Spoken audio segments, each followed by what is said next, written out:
10, 9, 8, 7, 6, 5, 4, 3, 2, 1, 0.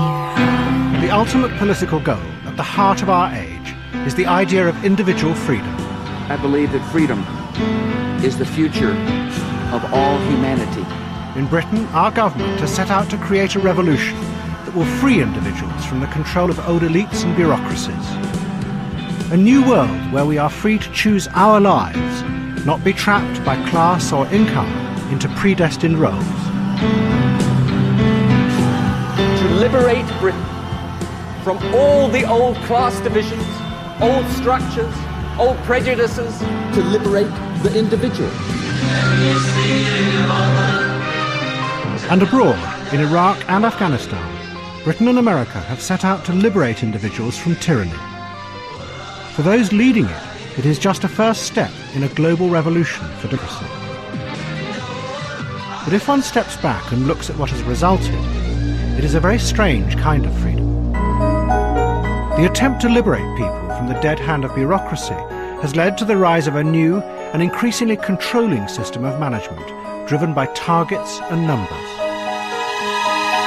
While governments committed to creating freedom of choice in all areas have actually presided over a rise of inequalities and a dramatic collapse in social mobility. The consequence has been a return of the power of class and privilege. And abroad, the attempt to create democracy has led not just to bloody mayhem, but a rejection of the American-led campaign to bring freedom. Go home, Yankee! Go home, Yankee! We're here for your fucking freedom! So back up right now! And it has summoned up an anti-democratic authoritarian Islamism. This, in turn, has helped inspire terrorist attacks in Britain itself.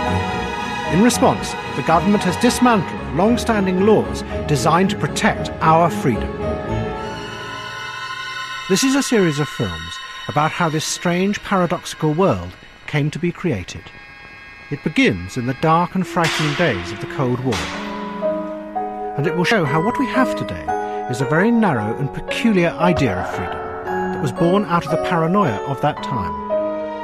It is based on an image of human beings as selfish, isolated and suspicious creatures who constantly monitor and strategize against each other.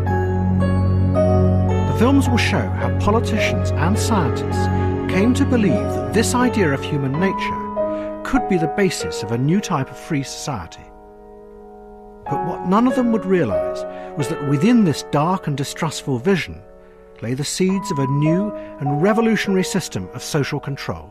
It would use the language of freedom, but in reality it would come to entrap us and our leaders in a narrow and empty world.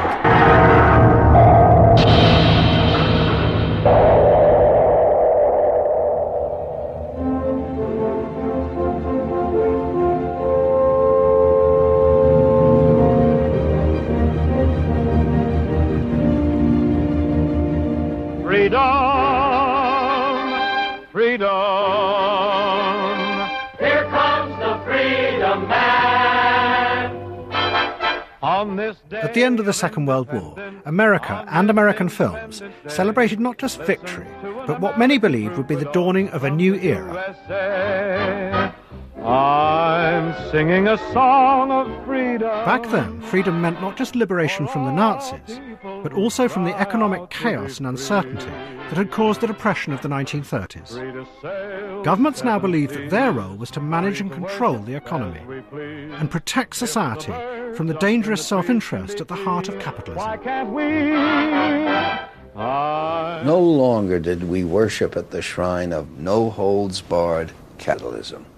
No, we had been through the Depression of the 1930s. We had been through World War II.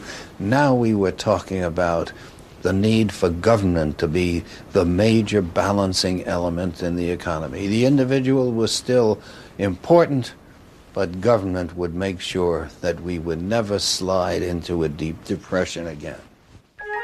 In the following years, the bureaucracies at the heart of the state grew enormously. Their job was to regulate capitalism for the benefit of everyone. In an age of optimism, there were few who challenged this new vision.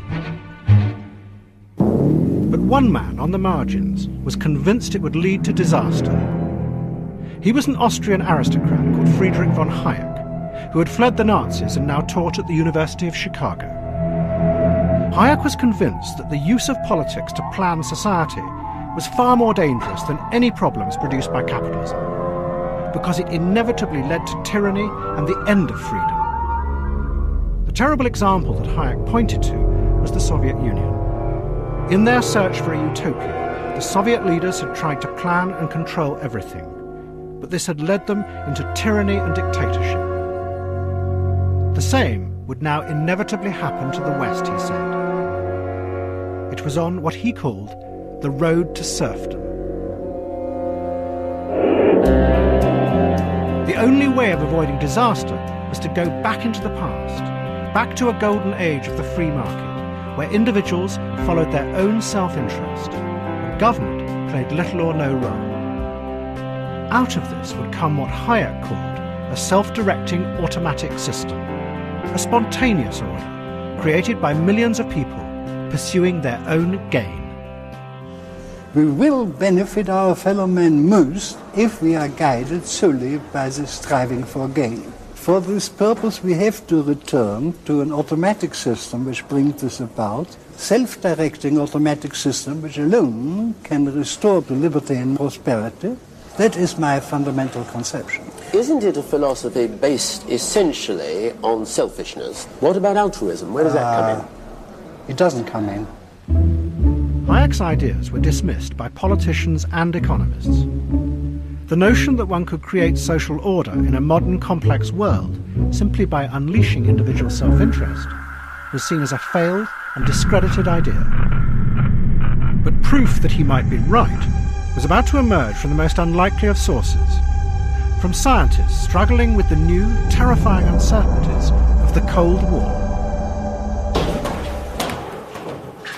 This is the heart of a giant, blast-proof bunker 30 miles north of New York. Built in the late 50s, it housed the largest computer in the world, linked to a system of radars around the world, which constantly watched the Soviet Union. Every second, thousands of pieces of information poured into this room to be analysed for signs of danger. The nuclear strategists who had designed this system knew they were dealing with a completely new type of conflict. Neither side could let it get out of control because of the terrifying consequences. So the strategists wanted to find a way of using the information to anticipate what the Soviets might be about to do. And to do this, they turned to a new idea called game theory. Game theory had been developed as a way of mathematically analysing poker games. It looked at the game as a system where the players are locked together, each trying to work out what the other thinks they will do. From that, game theory showed rationally what the best moves were for each of the players. This is a type of war that had never been fought before. And of course, as we all know, it would be so devastating that it's almost impossible to consider all of its consequences. They still wanted to say that there was a rational way to approach such a virtual war. And game theory seemed to offer that to them, that you could, in a sense, incorporate your enemy into your own thinking, that you could mathematically understand what your enemy would do to the point where you and your enemy will play the exact same set of strategies. The Centre for Developing Nuclear Strategy was a military think tank called the RAND Corporation. And the strategists at RAND used game theory to create mathematical models that predicted how the Soviets would behave in response to what they saw the Americans doing. Out of this came the fundamental structure of the nuclear age. Hundreds of missiles protected in silos underground, and fleets of bombers in the air 24 hours a day. Just as in a game, they were strategic moves to convince the Soviets that if they attacked, America would always have enough missiles to destroy them in return. And in the rules of this game, fear and self-interest stopped the Russians from attacking, and it created a stable equilibrium called the delicate balance of terror. Recommending missiles underground, missiles and submarines and all that, was a way of making that much more stable. Sometimes the way I used to explain it is we're trying very hard to reduce the likelihood of nuclear war by creating powerful incentives for the Russians not to start a nuclear war, because we're trying to give them incentives not to attack, either a nuclear attack or with a conventional attack. Yeah, so incentives are important in that. Underlying game theory was a dark vision of human beings who were driven only by self-interest, constantly distrustful of those around them. And there was a mathematician at the Rand Corporation who would take this dark vision much further. He set out to show that one could create stability through suspicion and self-interest, not just in the Cold War, but in the whole of human society. He was the mathematical genius, John Nash. Nash was portrayed in the Hollywood film A Beautiful Mind as a tortured hero. In reality, Nash was difficult and spiky. He was notorious at Rand for inventing a series of cruel games. The most famous he called Fuck You, Buddy, in which the only way to win was to ruthlessly betray your game partner. Nash took game theory and tried to apply it to all forms of human interaction.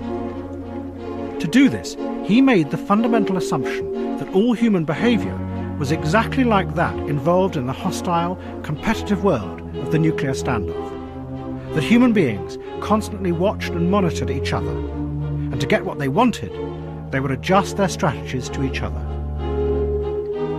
In a series of equations for which he would win the Nobel Prize, Nash showed that a system driven by suspicion and selfishness did not have to lead to chaos. He proved that there could always be a point of equilibrium in which everyone's self-interest was perfectly balanced against each other. The equilibrium, this equilibrium which is used, is that what I do is perfectly adjusted in relation to what you are doing. And what you're doing, or what any other person is doing, is perfectly adjusted to what I'm doing or what all other people are doing. They are seeking separate optimization, just like poker players. Is each player alone? That's the idea, that they are alone, they're separate. Doing something that is very non-cooperative, but very selfish. And then what all of them do works together, and deriving from that, there is a payoff to all the players. That is the equilibrium. But it's understood not to be a cooperative ideal. But the stability, the equilibrium, would only happen if everyone involved behaved selfishly. Because if they cooperated, the result became unpredictable and dangerous. A famous game was developed at Rand to show that in any interaction, selfishness always led to a safer outcome. It was called the prisoner's dilemma. There are many versions, but all of them involve two players having to decide whether to trust or to betray each other.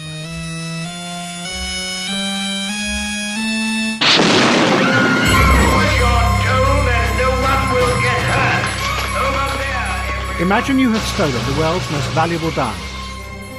You have agreed to sell it to a dangerous gangster. He offers to meet you to exchange the diamond for the money, but you think he may kill you. So instead, you tell him you will take it to a remote field and hide it, while at the same time he must go to another field hundreds of miles away and hide the money. Then you will call him, and each will tell the other the hiding place. But just as you are about to make the call, you realize you could betray him. You keep the diamond, and then you go and get the money, while the gangster searches fruitlessly in an empty field. But at the very same moment, you realize that he is probably thinking the same thing, that he could betray you. You have no way of predicting how the other person will behave. That is the dilemma. But what Nash's equation showed was that the rational choice was always to betray the other person, because that way, at the worst, you got to keep the diamond, and at the best, you got both the diamond and the money. But if you trusted the other person, you ran the risk of losing everything, because he might betray you. It was called the sucker payoff. What the prisoner's dilemma expressed was the strange logic of the Cold War. The optimum solution, offering to get rid of all your weapons, provided the Russians did the same, could never happen, because you couldn't trust them not to cheat.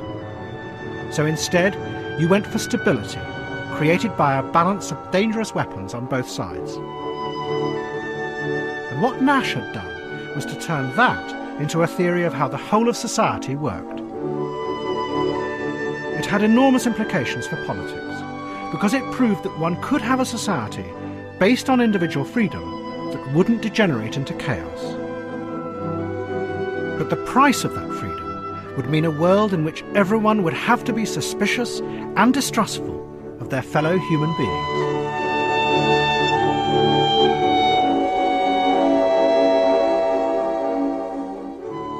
The Nash equilibrium is important because one of the great fears of politics is that self-interest would lead to utter chaos. And what the Nash equilibrium suggests is that rational pursuit of self-interest, even in the face of implacable hostile enemies, will lead to a kind of an order in which all players agree upon the strategies that they're playing and that those strategies make sense to them. But at the same time, it's also paranoid because it's the idea of a human being sitting alone in a room, being able to totally reconstruct their opponent. Their opponent is totally implacable, totally hostile, and bent on their destruction. But there was a small problem with Nash's equations.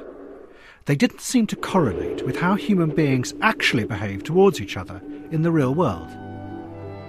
When the prisoner's dilemma game was tested out on the secretaries of the RAND Corporation, none of them played the rational strategy. Instead of betraying each other, they always trusted each other and decided to cooperate.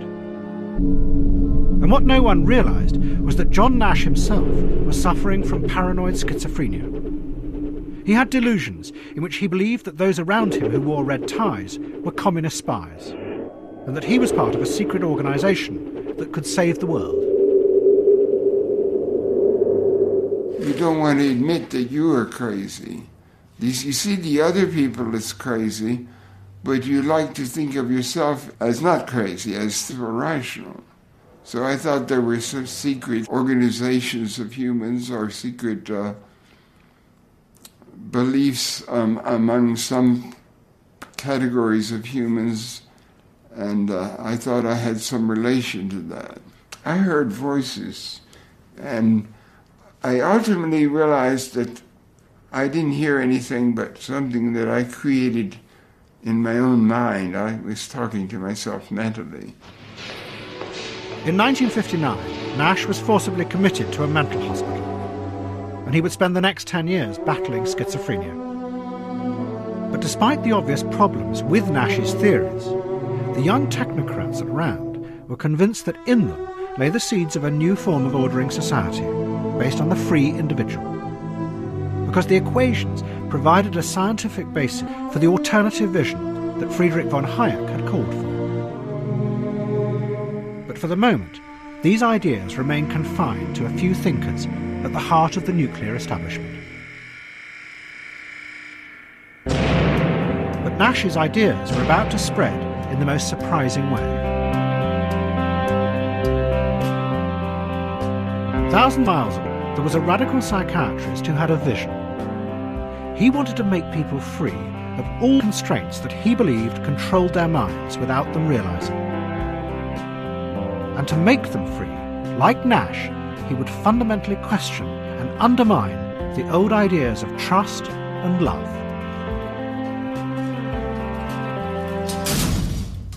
Is love possible? Is freedom possible? Is the truth possible? Is it possible to be one's actual self with another human being? Is it possible to be a human being anymore? Is it possible to be a person? Do persons even exist? R.D. Laing had had begun work as a psychiatrist in the mental hospitals in Glasgow in the 1950s. It was a violent, frightening world in which the doctors tried to manage and control schizophrenics as best they could. Lang had noticed that the psychiatrists hardly ever spoke to the schizophrenics. So as an experiment, he took 12 women and spent months talking to them about themselves and their lives. The results were dramatic. After just a few months, all 12 were well enough to leave the hospital. Within a year, Lang discovered that all of them had returned to the hospital. His attempt at a cure had failed completely. After this experiment, these women left hospital, and after another year they were all back again.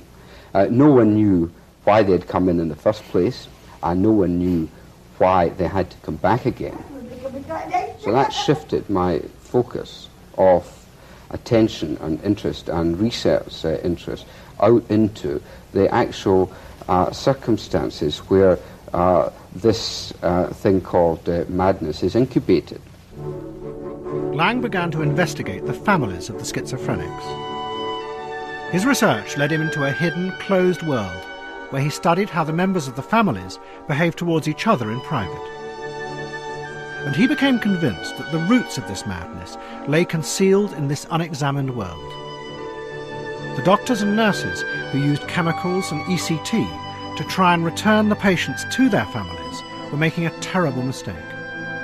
They were sending them back to the private horror that had first created the madness. If this were true, then the doctors, although they believed that they were doing their public duty and what was best for the patient, were in reality violent agents of oppression. I think it's very important that a doctor remember his duty to give the patient what is best for them in their long-term interest, which isn't always what the patient asks for. If you want to go home to your relatives, the relatives have got to be reasonably sure that you will fit in reasonably well in their home so that they can go on living a normal life. In the early 60s, Lang set up a psychiatric practice in Harley Street in London. He offered radical new treatments for schizophrenia and quickly became a media celebrity. But his research into the causes of schizophrenia had convinced him that a much wider range of human problems were caused by the pressure cooker of family life. Lang decided to investigate how power and control were exercised within the world of normal families. And to do this, he would use the techniques of game theory. Lang had learnt about game theory when he visited the Mental Research Institute in Palo Alto in California. A group of research scientists there were trying to use game theory as a way of analysing human interaction. And Lang saw in this the perfect tool to dissect what went on between the members of families in Britain.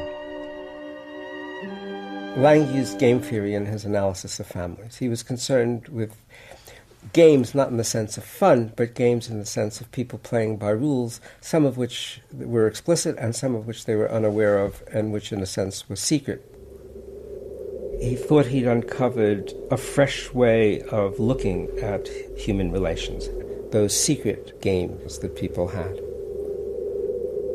This was a way in which it could be subject to some sort of scientific investigation. It could be quantified. You could give people questionnaires. Oh, it was very much the application of game theory. That's exactly what it was. Lang took 20 couples in Britain, and using a complex series of questionnaires, he analysed how each of them saw the other, moment by moment in their daily life, continually asking them what they secretly thought the other really intended. Following game theory, he then coded the responses and had them analysed by computer. Out of that, Lang produced matrices which showed how, just as in the Cold War, couples used their everyday actions as strategies to control and manipulate each other. His conclusions were stark, that what were normally seen as acts of kindness and love were in reality weapons used selfishly to exert power and control. Lang really did feel that the family was an arena for strategizing. Love was a way in which one person tried to dominate another person. I love you, but I'm making a condition for that love which is impossible for you to fulfill. And so there's nothing you can do to earn my love, even though I'm telling you, you have to earn my love. From this research, Lang argued that the modern family, far from being a caring, nurturing institution, was in reality a dark arena where people played continuous selfish games with each other. Out of this struggle came stability in society, but a bleak and limited existence for all the individuals involved.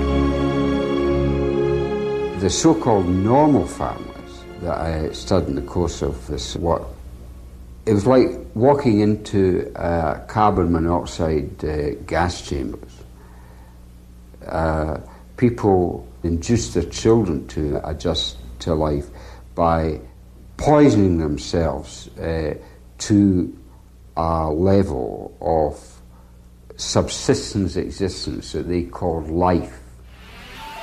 Lang was radicalised by his findings. He believed that the struggle for power and control that he had uncovered in the family was inextricably linked with the struggle for power and control in the world. In a violent and corrupt society, the family had become a machine for controlling people. Lang believed that this was an objective reality revealed by his scientific methods, above all by game theory. But these very methods contained within them bleak, paranoid assumptions about what human beings were really like. Assumptions born out of the hostility of the Cold War. And what Lang was actually doing was helping spread these bleak, paranoid ideas into other areas of society, into the very way we thought about ourselves and our relationships to each other. It gave a message of, I have seen things that you can hardly imagine. A bleak, cold landscape out there that I'm going to do my best to armor you against. And we will walk into there together and we will protect each other back out there in this cold, bleak landscape. But don't you ever bullshit yourself that it's anything more or better than that, because that's where it is. Lang wrote a series of books with titles like The Politics of Experience that became huge bestsellers. And he became one of the leaders of the new counterculture movement. I'm telling you! The aim of the movement was to make people realise that none of the state institutions of the post-war world could be trusted. Those that claimed to be motivated by public duty and a desire to help were really part of the system that was trying to control your mind and destroy your freedom. Their whole mind is, like a cabbage. They're suppressed. They can't do exactly what they want. They haven't got any freedom. They haven't got any freedom to do exactly what they want under the system. One had to be constantly on guard, never trusting anyone, even those who said they loved you. A lot of people are caught in the trap that they feel that they ought to trust or believe the person they love because they love them. But I don't see that follows at all. What Lang and the counterculture movement were doing was tearing down Britain's institutions in the name of freedom. And they were about to find the most unexpected allies. They would be joined by a group of economists from the political right who had exactly the same aim and who would become immensely powerful. This group were all inspired by the ideas of Friedrich Hayek, and most of them had also worked at the Rand Corporation. And they brought with them the sophisticated mathematical techniques like game theory. They would use these techniques to prove scientifically that the idea of public duty, which had underpinned British public life for generations, was a sham and a corrupt hypocrisy. Their ideas would begin to demolish the old institutions of the British state. They would also introduce the paranoid assumptions of the Cold War ever further into the heart of British society.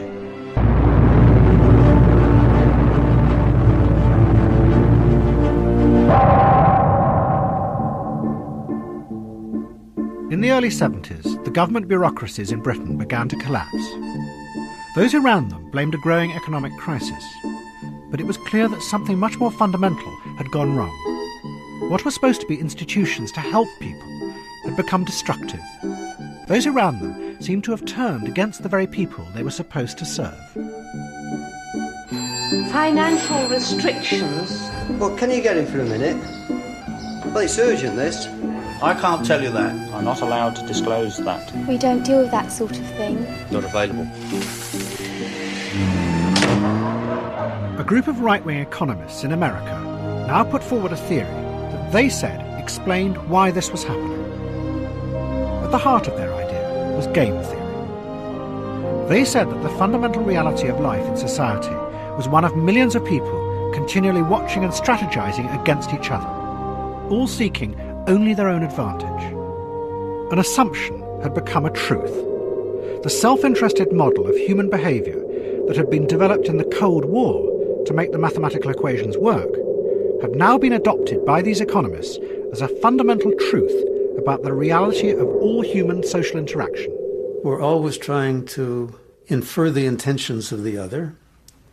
We're always trying to convey our intentions, either deceptively or truthfully. We're always trying to find ways to make believable promises, and sometimes to make believable threats, threatening the Soviet Union, threatening a misbehaving animal, threatening a child, threatening a neighbor. I think what we're doing is what we call strategizing. What does he think that I think he thinks that I think he's going to do? It has to come to some kind of equilibrium. What is it that we can both recognize is the obvious thing to do? What this meant, the economists argued, was that the politicians and the bureaucrats' belief that they were working for what they called the public good was a complete fantasy. Because to do that depended on creating shared goals in society based on self-sacrifice and altruism.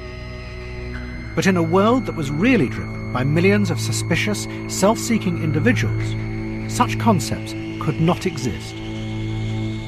Out of this came a theory called public choice, and a group of economists who were determined to destroy the politicians' dream that they were working for the public interest.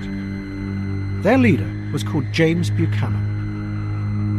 There's certainly no measurable concept that's meaningful that could be called the public interest, because how do you weigh different interests of different groups and what they can get out of it? The public interest, as a politician thinks it, does not mean it exists. It's what he thinks is good for the country. If he would come out and say that, that's one thing. But behind this hypocrisy of calling something the public interest as if it exists, that's what I was trying to tear down. In 1975, Mrs. Thatcher became leader of the Conservative Party, and Buchanan's ideas had a powerful influence on her and the group of radicals gathered around her. A right-wing think tank advising Mrs. Thatcher brought James Buchanan to London for a series of seminars, and he explained starkly why the British state was failing. It was pure game theory. Because there was no agreed version of the public good, the bureaucrats and the politicians schemed and strategized in their own self-interest, building up their power and their own empires. They claimed to be helping others. In fact, it was the very opposite, and the result was economic chaos and a breakdown of society. It was chaos. There is no other word for it. And then public choice theory came along and told us why. It's because the self-interest of the groups that have managed to acquire control of the process is such that they're directing these activities to their own advantage at the expense of the rest of society. When public servants and politicians say they're pursuing the public interest, the words are those of public service, the actions are those of self-interest, maximising personal advantage. Now, this is certainly not true because, contrary to popular belief, both myself and my staff here, we take a very, very great personal interest in individual people. I think you're scared. I think because there won't be so much opposition, you don't know whether you're doing the right thing or not. If you don't want me to answer, I'll go home. It's a lovely evening. I don't need to be here. But if you do want me to answer, I will stay. Please, will you give the... Listen. As the British economy spiralled out of control, the political and bureaucratic elite who had dominated Britain since the war found themselves under attack from both the right and the left. Where once they had been heroic figures who would create a new world, now they were accused of being agents of control, not freedom. We've been ruled by men who live by illusions. The illusion that you can have freedom by government decree. And these new theories began to spread into the public imagination. The writer who was part of the group advising Mrs. Thatcher began to write a sitcom that explicitly put forward the theories of public choice. As well as being funny, it was ideological propaganda for a political movement. Humphrey, we have got to slim down the civil service. How many people have we got in this department? 2,000? 3,000? About 23,000, I think, Minister. 23,000? In the Department for Administrative Affairs, 23,000 people just administering other administrators? We'll have to do a time and motion study, see who we can get rid of. We did one of those last year, Minister. And? It transpired we needed another 500 people. The fallacy that public choice economics took on was the fallacy that government is working entirely for the benefit of the citizen. And this was reflected by showing that in the programme, in Yes Minister, we showed that almost everything that the government has to decide is a conflict between two lots of private interest, that of the politicians and that of the civil servants, trying to advance their own careers and improve their own lives. And that's why public choice economics, which explains why all this was going on, was at the root of almost every episode of Yes Minister and Yes Prime Minister.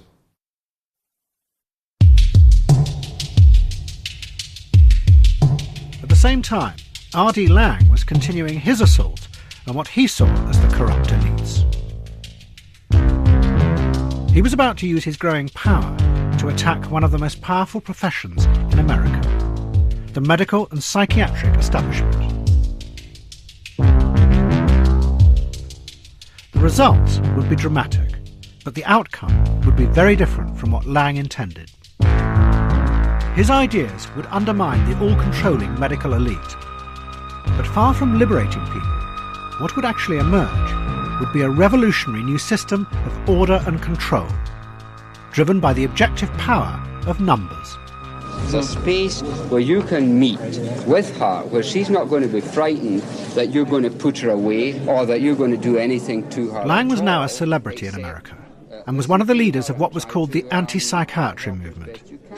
Psychiatry, Laing said, was a fake science, used as a system of political control to shore up a violent, collapsing society.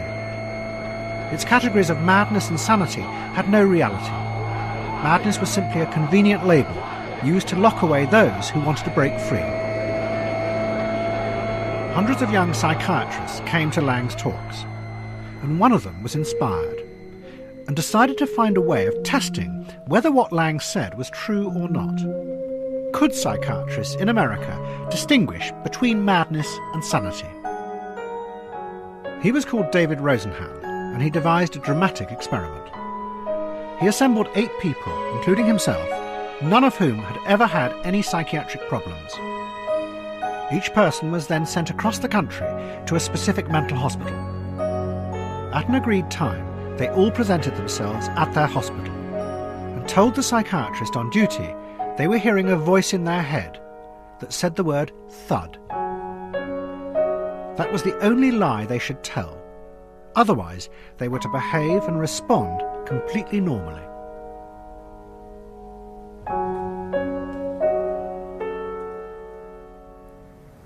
And then what happened? They were all diagnosed as insane and admitted to the hospital. All of them? All of them. And were any of them insane? No. There was nobody who could have judged these people as insane. But I told friends, I told my family, I get out when I can get out. That's all. Be there for a couple of days and then I get out. Nobody knew I'd be there for 2 months. Once admitted, all 8 fake patients acted completely normally, yet the hospitals refused to release them, and diagnosed 7 as suffering from schizophrenia and 1 from bipolar disorder. they were all given powerful psychotropic drugs. They found there was nothing they could do to convince the doctors they were sane, and it quickly became clear that the only way out would be to agree that they were insane and then pretend to be getting better. The only way out was to point out that they're correct. They had said I was insane. I am insane, but I'm getting better. That was an affirmation of their view of me. When Rosenhan finally got out and reported the experiment, there was an uproar. He was accused of trickery and deceit, and one major hospital challenged him to send some more fakes to them, guaranteeing that they would spot them this time. Rosenhan agreed, and after a month the hospital proudly announced that they had discovered 41 fakes. Rosenhan then revealed he had sent no one to the hospital. The effect of the Thud experiment was a disaster for American psychiatry. It destroyed the idea that they were a privileged elite with specialist knowledge. But those in charge realised that psychiatry could not just give up. Another way had to be found of understanding and managing people's inner feelings in modern society. And like R.D. Laing, they turned to the objective purity of mathematical analysis. They set out to create a scientific system of diagnosing people's inner mental states, in which all human judgment would be removed and replaced instead by a system based on the power of numbers. They gave up on the idea that they could understand the human mind and cure it. Instead, American psychiatry created a new set of measurable categories that were only based on the surface behaviour of human beings. Many were given new names, like attention deficit disorder and obsessive compulsive disorder. Psychiatry says we don't know the causes for any of these conditions, and then just said, this is what they look like. This is what depression looks like. This is what ADHD looks like. This is what PTSD looks like. This is what multiple personality looks like. Whether they exist in any particular way, or they exist in the same way, or if they are the same kinds of things, didn't matter. This is just what they look like. What mattered was that these disorders could be observed and thus recorded. The psychiatrists created a system in which the diagnosis could literally be done by computer. The observable characteristics of each of the disorders were listed precisely, and questionnaires were then designed that asked people whether they had those characteristics. The answers were simply yes and no, so they could be asked by lay interviewers, not by psychiatrists. The computer would then decide whether people were normal or abnormal. The lay interviewer asks specific questions and notes them. That person is not making the diagnosis. That data is fed into a computer. The computer program then looks at the pattern and makes the diagnosis. So the diagnosis was made by the computer. There was no clinical judgment required. The psychiatrists then decided to test this system, and at the end of the 1970s they sent interviewers out across America with the questionnaires. Hundreds of thousands of people selected at random were interviewed. Up to this point, psychiatrists had only dealt with individuals who felt they needed help. This was the first time that anyone had gone out and asked ordinary people how they thought and felt, and the results, when processed by the computers, were astonishing. More than 50% of Americans suffered from some type of mental disorder. These studies revealed very high rates of mental disorder. There are very, very high rates of disorders out there. Half the population has a mental disorder at some point. 17% of the population has a depressive episode at some point. Figures like that. These rates astonish people. They're enormous rates. And the general conclusion was there is a hidden epidemic. More surveys were done, and yet again the computers returned the same disturbing data. The surveys showed that underneath the surface of normal life, millions of people who never before would have been thought of as mentally ill were secretly living with high levels of mental anxiety. The psychiatrists began screening programs across the country. And for many people, the checklists were a liberation. Their private suffering was finally being recognised. I actually heard on the radio they were having a national anxiety screening day. They asked me a bunch of questions, and if you had these symptoms, which it was like 50 symptoms, and I had probably 49 of them, they said, well, what you experience is common. And actually, when I showed up to these meetings, I seen firemen there and construction workers. It was relieving to see that, I wasn't, making this stuff up. These new categories of disorder spread quickly in society, and terms like borderline personality disorder and obsessive-compulsive disorder took hold of the public imagination. But as this happened, it had unforeseen consequences. Millions of people began to use the checklists to monitor and diagnose themselves. They used them to identify what was aberrant or abnormal in their behaviour and feelings. But by definition, this also set up a powerful model for them of what were the normal behaviour and feelings to which they should aspire. And psychiatrists began to find more and more people coming to them, demanding to be made normal.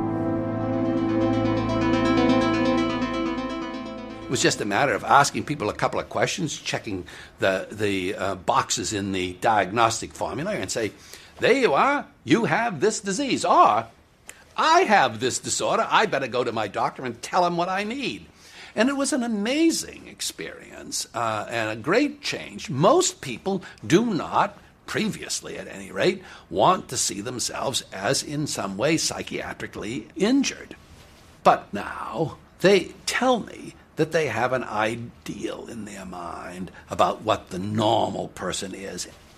I don't fit that model. I want you to polish me down so that I fit. This new system of psychological disorders had been created by an attack on the arrogance and power of the psychiatric elite in the name of freedom. But what was beginning to emerge from this was a new form of control. The disorders and checklists were becoming a powerful and objective guide to what were the correct and appropriate feelings in an age of individualism and emotion. But this was a very different system of order. No longer were people told how to behave by an elite.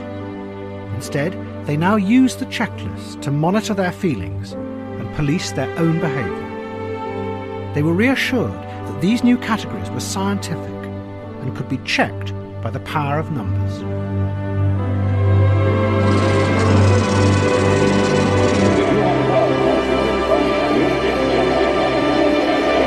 For they are the party of yesterday, and tomorrow is ours. In 1979, Mrs. Thatcher had come to power in Britain. What she promised to create was a society based on the dream of individual freedom. People would be liberated from the arrogant elites and state bureaucrats of the past. But Mrs. Thatcher knew she would have to find a new way of managing and controlling these free individuals in a complex society in order to avoid chaos. And to do this, just like the psychiatrists in America, she would turn to systems based on the objective power of numbers. But underlying the new mathematical models would yet again be the dark and suspicious vision of human beings that the Cold War strategists had assumed. This vision would now penetrate to the very heart of the British state.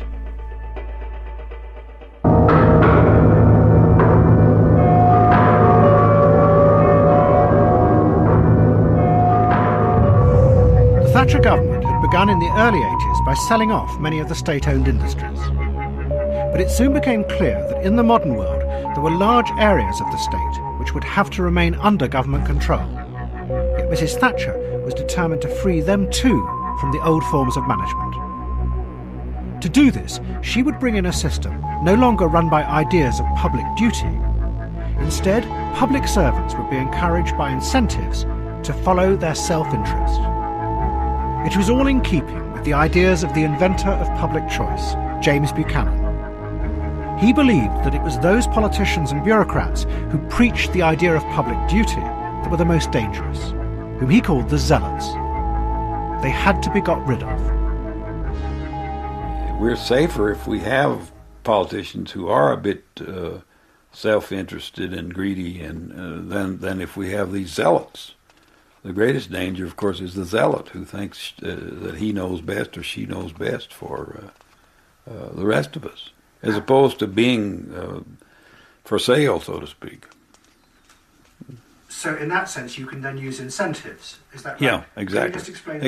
Exactly.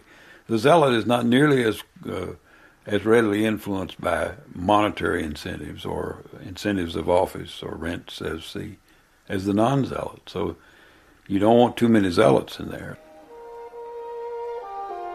If our success depends on the goodness of the politicians and bureaucrats, then we're in real trouble. It was a dark and pessimistic vision of human motivation, but it was about to become the basis for a new system of managing the British state. The proposals represent the most far-reaching reform of the National Health Service in its 40-year history. They offer new opportunities and pose new challenges for everyone concerned with the running of the service. In 1988, Mrs. Thatcher announced a complete reform of the way the National Health Service was run. The fundamental aim was to overthrow the power of the medical establishment and replace it with a new, efficient system of management. To do this, Mrs. Thatcher turned to a man who had been one of the nuclear strategists at the Rand Corporation at the height of the Cold War. He was called Alan Enthoven. Back in the 50s, Enthoven's job had been to think the unthinkable, to plan how to fight and win a nuclear war. To do this, he had designed a mathematical system which would use nuclear weapons as rational incentives to manipulate the other side. Enthoven had designed charts that showed how many megatons of bombs to drop on which cities, and how many people it would be necessary to kill to prove to the Russians that it was in their self-interest to come to the bargaining table. Out of this, Enthoven had developed a technique he called systems analysis. It was a technique of management that he believed could be applied to any type of human organisation. Its aim was to get rid of all the emotional and subjective values that confused and corrupted the system, and replace them by rational, objective methods, mathematically defined targets and incentives. Enthoven had first tried to apply this system back in the 1960s when he was still in the military. The Secretary of Defense, Robert McNamara, asked him to help transform the way the Pentagon was run. Enthoven began by getting rid of the idea that patriotism should be the guiding force in America's defence, and replacing it with a rational system based on numbers. The approach we brought to the Pentagon was one based on rational behavior. Previously, that had been, at that high level, it was kind of a political thing, and we were trying to make it more an analytical thing. In defense, most people thought it ought to be done on the basis of patriotism. There was quite a bit of that, emotion, feeling, are you patriotic, and so forth. And I was there with my slide rule, my geeky sort of MIT style. Airborne! All the way, sir! Sit down, please. What did the military think of it all? Well, I think that... they hated it. They hated it, yeah. What replaced patriotism and notions of public duty were mathematically measurable outcomes. But McNamara's experiment had ended in disaster when he had tried to run the Vietnam War in a rational, mathematical way, through performance targets and incentives. The most infamous example had been the body count. It had been designed as a rational measure of whether America was winning the war, but in fact troops simply made it up, or even shot civilians to fulfill their performance targets. And in 1967, McNamara had resigned. But Enthoven was undaunted, and next he applied his systems to design a rational way of managing healthcare. He began this in America, but in 1986, Mrs. Thatcher had asked him to come and do the same for the NHS in Britain. Just as he had challenged the power of the generals in the Pentagon, now he would do the same for the doctors in Britain. I think in both cases, with the military and in the Defense Department, and with the doctors both here and in Britain, that you have the power of organized elites, of authority and hierarchy. And the system needed to be reconfigured in such a way as to give incentives to do a better job. And it was a matter of how would you rewire the incentives to motivate the self-interest, to create proper incentives to reward efficiency, and can we measure it? So that was a challenge to the power of organized medicine. What Enthoven proposed for the NHS, he called the internal market. In fact, what it was a mathematical simulation of the free market. Numbers were used to create measurable outputs and performance targets at all levels, while competition was created, driven by a system of incentives. All of this mimicked the pressures of the free market on public servants. To those who set out to create it, it was the engineering of a new freedom. They were liberating millions of public employees from the arrogant control of the old elites. Instead, a new and objective method, based on numbers, set the targets which individuals were then free to achieve any way they wanted. It basically set free their talents. Before, they had simply been instruments doing what they were told. Now, suddenly, they were creative minds allowed to examine and say, why don't we do this? And that sense of freedom that comes in thinking, these were their targets, not something that had been wished on them from on high. And that was a very important part of motivation, for they felt they owned their targets. But it was a very narrow and specific type of freedom. It meant shedding all ideas of working for the collective or public good, and becoming instead an individual constantly calculating what would be to one's advantage in a system driven and defined by numbers. At the root of this were the simplified, self-interested creatures that John Nash had created back in the 1950s to make his game theory equations work. But now, the aim of the system of targets and incentives was to transform public servants into just these simplified beings. Individuals who calculated only what was best for them and did not think any longer in wider political terms. There is this vision of these individual isolated humans, that they are only information processors, there's no emotion involved, that people don't get their some of their motives for participating in politics from, emotional feelings of being part of something larger than themselves. None of that is allowed in this particular theorem. And so what we have is this image of these little information processors who might possibly care about their family or whatever. But the idea that they have the interests and the welfare of the whole at heart is thought to be naive. This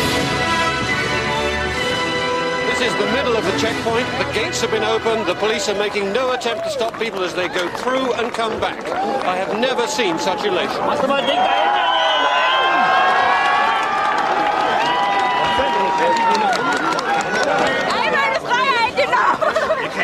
I watched the scenes on television last night and again this morning. You see the joy on people's faces and you see what freedom means to them. It makes you realize that you can't stifle or suppress people's desire for liberty. What do you think of tonight?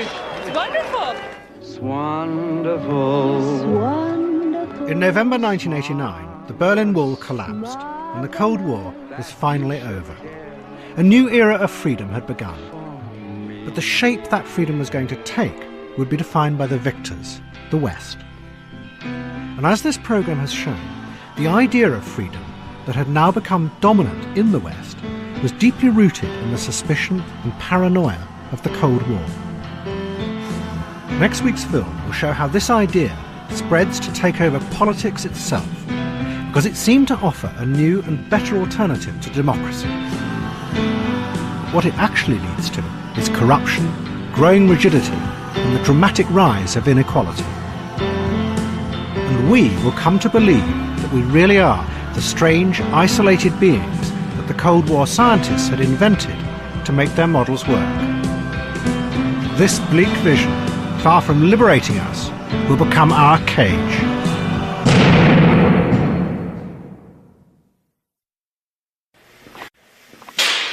Ten, 9, 8, 7, 6, 5, 4, 3, 2, One. See. The ultimate political goal at the heart of our age is the idea of individual freedom. I believe that freedom is the future of all humanity. In Britain, our government has set out to create a revolution that will free individuals from the control of old elites and bureaucracies. A new world where we are free to choose our lives, not be trapped by class or income into a predestined role. To liberate Britain from all the old class divisions, old structures, old prejudices, to liberate the individual. And abroad, in Iraq and Afghanistan, Britain and America have set out to liberate individuals from tyranny. For those leading it, it is just a first step in a global revolution for democracy. But if one steps back and looks at what has resulted, it is a very strange kind of freedom. The attempt to liberate people from the dead hand of bureaucracy has led to the rise of a new and increasingly controlling system of management, driven by targets and numbers. While governments committed to creating freedom of choice in all areas have actually presided over a rise of inequalities and a dramatic collapse in social mobility. The consequence has been a return of the power of class and privilege. And abroad, the attempt to create democracy has led not just to bloody mayhem, but a rejection of the American-led campaign to bring freedom. We're here for your fucking freedom, so back up right now! And it has summoned up an anti-democratic authoritarian Islamism. And this, in turn, has helped inspire terrorist attacks in Britain itself. In response, the government has dismantled long-standing laws designed to protect our freedom. This is a series of films about how this strange, paradoxical world came to be created. This episode tells the story of how in the 1990s, politicians from both the right and the left tried to extend an idea of freedom, modelled on the freedom of the market, to all other areas of society. This was something that previously no one, not even the high priest of capitalism, Adam Smith, had thought possible or appropriate. But now it was seen as inevitable, because underlying it was a scientific model of ourselves as simplified robots, rational, calculating beings whose behaviour and even feelings could be analysed and managed by numbers. But what resulted was the very opposite of freedom. The numbers took on a power of their own, which began to create new forms of control, greater inequalities, and the return of a rigid class structure based on the power of money.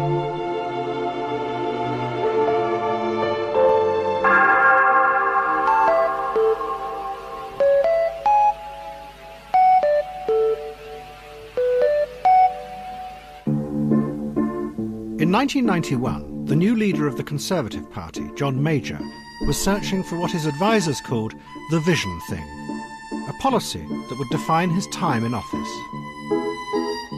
Can we turn left into Atlantic Road in a moment, please? I think I'd like to go down there and have a look. Now, is it still there? It is. It is. It's still there. It's still there. The pattern was set and the world divided. Not into male and female. Oh, no, that's just a mere superficial division of minor importance.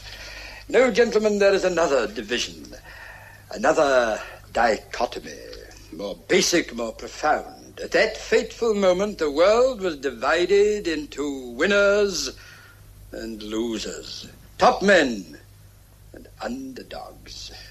In a word, the one up and the one down. And in July, John Major announced that he was going to make Britain a fairer and more equal society. And he was going to start with the public services. The arrogant bureaucrats who had ruled Britain for so long were now going to be made to serve the public. There would be no them and us any longer. Nothing less than a revolution in the way in which public services are delivered. It will be the most comprehensive quality initiative ever launched. New and tougher standards of services will be set. The wide range of mechanisms to ensure they're met to the citizen's satisfaction. Behind John Major's vision was a radical new political theory which had been born out of the strategic thinking of the Cold War. As last week's programme showed, it argued that the idea of public duty, which had underpinned British public life for generations, was an illusion. In reality, public servants were motivated only by self-interest. When they talked proudly of serving the public good, it was hypocrisy. What they were actually doing was scheming to build up their empires. John Major was setting out to create an alternative system that tried to mimic the self-interested drive of the free market. This would harness the true individualism of public servants in a productive way. The management consultants who designed the systems explained that this was liberation. Once public servants were set performance targets, they could achieve them in any way they wanted. The old bureaucratic rules could be thrown away, and they would become heroic entrepreneurs. Dispel for good our notions of bureaucratic inefficiency and complacency. These people have visions, they set goals, they constantly seek customer feedback, they beat budgets and pursue innovations with zeal. Right. The bureaucracy bashing revolution is underway. It's no longer management by the book. And in fact, the book has been rewritten and in some cases literally thrown out. And anybody that deals with the public, you can never win. You can never win when you deal with the public. Never. But this radical new theory had an inexorable logic at its heart. It wasn't going to just attack the old bureaucratic institutions. It was going to go much further. It would undermine the very ideals of democratic politics and the politicians' belief that they could change the world. The man who did most to drive through this logic was one of the most influential economists in the world, James Buchanan. His ideas had fundamentally shaped the conservative revolution in both Britain and America. He argued that politicians, just like the civil servants, were hypocrites. The idea they promoted, that they were serving the public, was a fiction. In reality, they too followed their self-interest. The illusion would be that politicians are out there really seeking to do good for us. Not for themselves, but do good for us. A kind of an optimistic illusion that he's doing good for the public. Whereas you believe? We believe that, for the most part, he's after his own interest. I mean, that's where we model his behaviors. But what about idealism? Well, I don't know what you mean. You'd have to tell me more about what you mean by the word. The idea that you're in politics for a greater public good than something you gain for yourself. Well, I don't think that's meaningful. I don't know how to put any handles on that. Lyle, your Labour candidate speaking to you. I ask you to support the Labour Party. What Buchanan argued was that all politicians followed their self-interest because the idea that they could interpret and express the general will of the people was logically impossible. Behind this view lay not just right-wing ideology, but a scientific theory called game theory. As last week's programme showed, game theory had been used in the 1950s by nuclear strategists. But the idea had then been developed by the mathematical genius John Nash as a way of looking at all cell interaction. Individuals lived their lives as a game in which they pursued only their own self-interest, constantly adjusting to each other's strategies. If this were true, the economist argued, then the very idea of the collective people's will was mathematically impossible. You simply cannot add up the millions of competing individual desires into one coherent goal. They called it the impossibility theorem. And the only system, they said, that could respond to what people really wanted in such an atomized world was the free market, not politics. In this game theory view of the world, everyone is out for their own personal advantage, and then if you take that as given, then all those individuals want to maximize their pleasure in this very simplified scheme. And that's what the impossibility theorem says. It says they actually do that in the market, but they don't do that in political situations like voting situations. It's a very narrow view of politics. Very narrow view of politics, but of course it has to be because it's a narrow view of the human being. But what it does is it reduces what it means to be a human being to a few relatively mechanical principles. That individuals are little information processors, but the market is the best information processor, and voting, or a democracy, is a weak information processor. Inefficient. By the early 90s, this argument had come to dominate not just economics, but also the thinking of those who ran the markets. In 1992, Walter Wriston, the head of Citicorp, the largest bank in the world, wrote a bestseller called The Twilight of Sovereignty. In it, he predicted the coming triumph of a new market democracy, where the market would take over the responsibility for running much of society from the politicians. Markets, he said, are the only true voting machines. If they are left untouched by politicians and regulation, they will truly come to act out the people's will for the first time in modern history. And the bankers were about to find a way of making this happen. Ohio wants change, America wants change, and Ohio cast 144 votes for the next president. Yes! In 1992, Bill Clinton was running for president. Under George Bush Sr., America had slid into depression, and Clinton promised that he would use the political power of the presidency to rescue the nation. It's time to change America. George Bush, if you won't use your power to help America, step aside. I will. There is no them. There is only us. Clinton promised to use the power of the state to reform America's health care, extend welfare, and invest in jobs. And above all, reduce the inequalities that had risen up under President Reagan. And at the end of 1992, he was triumphantly elected. But in January, a few days before his inauguration, two leading members of the financial world came to see Clinton in Washington. One was Alan Greenspan, the head of the Federal Reserve. The other was Clinton's new economic advisor, Robert Rubin, the head of Goldman Sachs. What they told the president was dramatic. His political plans were impossible. He was inheriting a huge government deficit, and if he borrowed any more money to pay for his promises, interest rates would rise, people would stop borrowing and spending, and there would be an economic disaster. The single most critical meeting with President Clinton with respect to the economic strategy of the Clinton administration was in early January during the transition, about 2 weeks before the inauguration.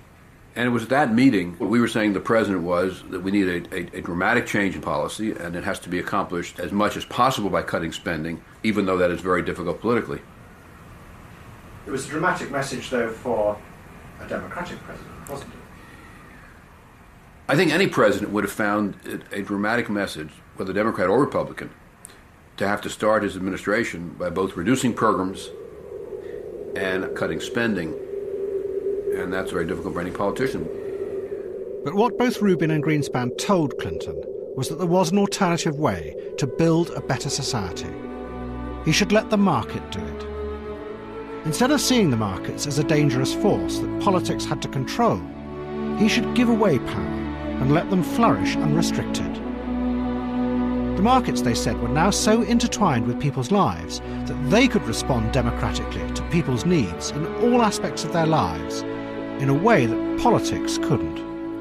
Alan Greenspan communicated a very clear message to Bill Clinton that the economy and people's appetites as expressed in the economy, their buying, their ability to buy, what they prefer, is a better gauge of public sentiment than any other. The economy, to that extent, is superior to democracy. In a democracy, it's less tidy. people can express their preferences only indirectly through their representatives. And their representatives have to express the preferences of a lot of people and sometimes want to express their own preferences rather than their constituents. So in that way of viewing the world, an economy is preferable to a democracy. Faced with the banker's argument, Clinton agreed, and on taking office began to cut back on his reforms. During his first term, he dismantled much of the welfare structure that had been put in place in the 1930s. He abandoned all his healthcare reforms and cut government regulation of business. It was what the markets wanted. As Greenspan had promised, the economy began to boom. And in 1996, Clinton made a speech that announced the end of the vision of liberal politics, that one could use the power of big government to change the world. We know big government does not have all the answers, and we have worked to give the American people a smaller, less bureaucratic government in Washington. And we have to give the American people one that lives within its means. The era of big government is over. It was the triumph of market democracy, a belief that anyone who gave the public what they wanted was democratic and thus good, as opposed to the old political elites who believed that they knew what was best for us and imposed their idea of what society should be. In the process, businessmen became transformed. They might be greedy and selfish, but they were also engineers of a new kind of freedom. By responding to the needs and desires of individuals, they were interpreting the will of the people in a way that politicians couldn't. If markets are in fact democracy, if markets are a means of consent, a medium of consent, which all these people believe that they are. There's a very, very commonplace view in the United States these days. In fact, this is a consensus view. It's hard to find someone at the upper reaches of broadcasting, journalism, business, whatever, who doesn't think this. If markets, in fact, are a medium of consent, then you've got all sorts of funny things that come out. Then CEOs are the people who the markets have chosen above all others, are in fact men of the people. They're not some kind of bloodthirsty robber baron like Americans thought they were in the 1930s. When they speak to us, they say, "You speak, we listen," or Fox News, what is it? "We report, you decide," or any of these slogans. The promoters of this idea of market democracy portrayed it as a glorious return to a golden age, a time in the 18th and 19th centuries when laissez-faire capitalism, not politics, had ordered society. But this was a myth. The political philosophers of that time had made a distinction between the self-interest of the marketplace and other areas of social and political life that involved what Adam Smith called moral sentiments. These were sympathy and understanding for others, which were just as important in the ordering of society. What was happening at the end of the 20th century was something that had never been tried before. The idea of democracy was being taken over by a simplified economic model of human beings. And in the process, freedom was redefined to mean nothing more than the ability of individuals to get whatever they wanted. If you go back to the 18th and 19th centuries, most political philosophers and most economists understood that there was a social contract. People were bound together, not as individuals expressing themselves only through the marketplace, but as citizens. We had obligations to one another. We were not simply self-interested individuals purchasing things for ourselves, but we were a community. Our very identities, our moral values, came from our relationships in these communities.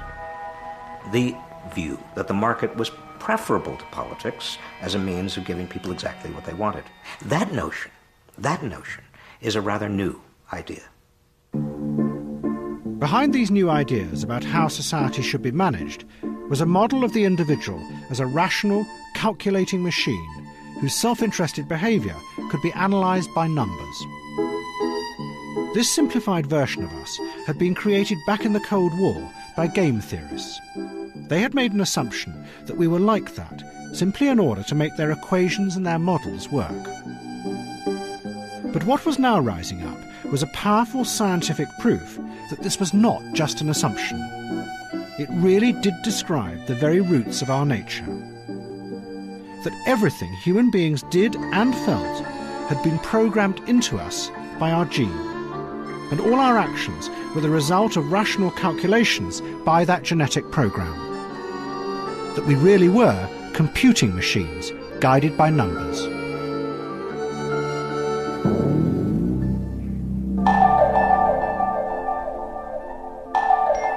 The roots of this idea go back to the early 1970s, when geneticists who were studying the behaviour of animals made a conceptual shift. They started to look at the animal's behaviour from what was called the gene's point of view. And they realised that from this perspective, the animals were simply machines that were being used by the genes to survive and replicate themselves. In effect, we can picture the body of the chicken as being a machine, a device, constructed by the genes to ensure the production of more genes. Now, this may seem a perverse way of looking at things. You may think of reproduction as your method of producing children like yourself. And I'm asking you to look at it in a very different light. The body is simply the gene's device for producing more genes like itself. Behind this new way of seeing animals was yet again game theory. Game theory had inspired the geneticists because it gave a powerful framework for understanding how the genes dictated behaviour. Game theorists looked at society as a system of self-interested individuals, competing and strategising against one another. And the geneticists applied exactly the same model to genes. They developed complicated equations to show how all animal behaviour, from violence to altruism, were actually rational strategies played by the genes in a game of survival. The geneticists asserted that the same must be true for human beings. And one scientist did an extraordinary experiment to see whether our genes did control our behaviour in the same rational, mathematical way.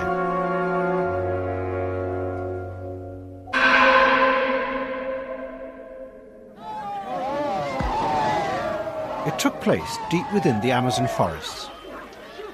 The Yanomamo people were famous for being one of the most violent societies on Earth.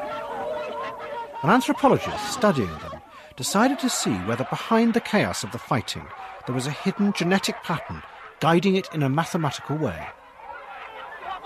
He was called Napoleon Chagnon, and his first step was to try and find out the names of everyone and who was related to whom.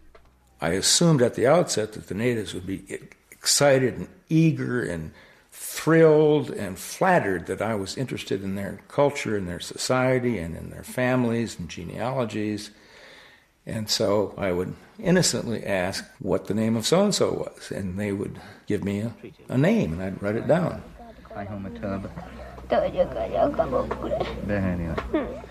And it turned out that they tricked me, that all of the names that the people in the village I was living in were not only incorrect, but they were derogatory, vulgar, false. Not all of them were vulgar and derogatory, but a lot of them were. Like what? Like fart breath, hairy and long dong, things of that sort. Hairy pussy is the name of the wife of the headman. But Chagnon persisted. He spent months checking and cross-checking names and relationships. He also gave out Western goods, above all the prized machete, in return for information, until he had built up what he believed was an accurate database of the names and genealogies of 6,000 Yanomami, which he then stored on a computer at his university. Chagnon then returned with a film crew and recorded in great detail a fight in a village. Bring your camera over here.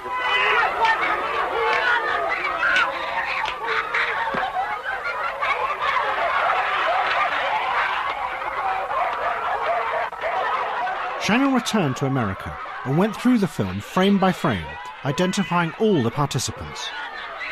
On the surface, there seemed no meaning to the fight. Often individuals who appeared closely related attacked each other. But when Chagnon fed their details into the computer and cross-checked them with his database, another reality emerged. Because of the Yanomamo's complex history of intermarriage, individuals were related to each other in the most surprising ways. And what the computer showed was that the individuals who took risks for each other in the fight were always more closely genetically related than those they attacked. There was a hidden pattern in the film, and it was the computer that proved and demonstrated that the pattern was there, because you can't possibly remember everybody's genealogical relatedness to everybody else in the village. So underneath all of this chaos and confusion and what meets the eye, there were people who shared genes with each other and chose sides on the basis of their relatedness to each other. Yeah, there is kind of a hidden mathematical dimension to the whole thing that you have to really dig for to discover.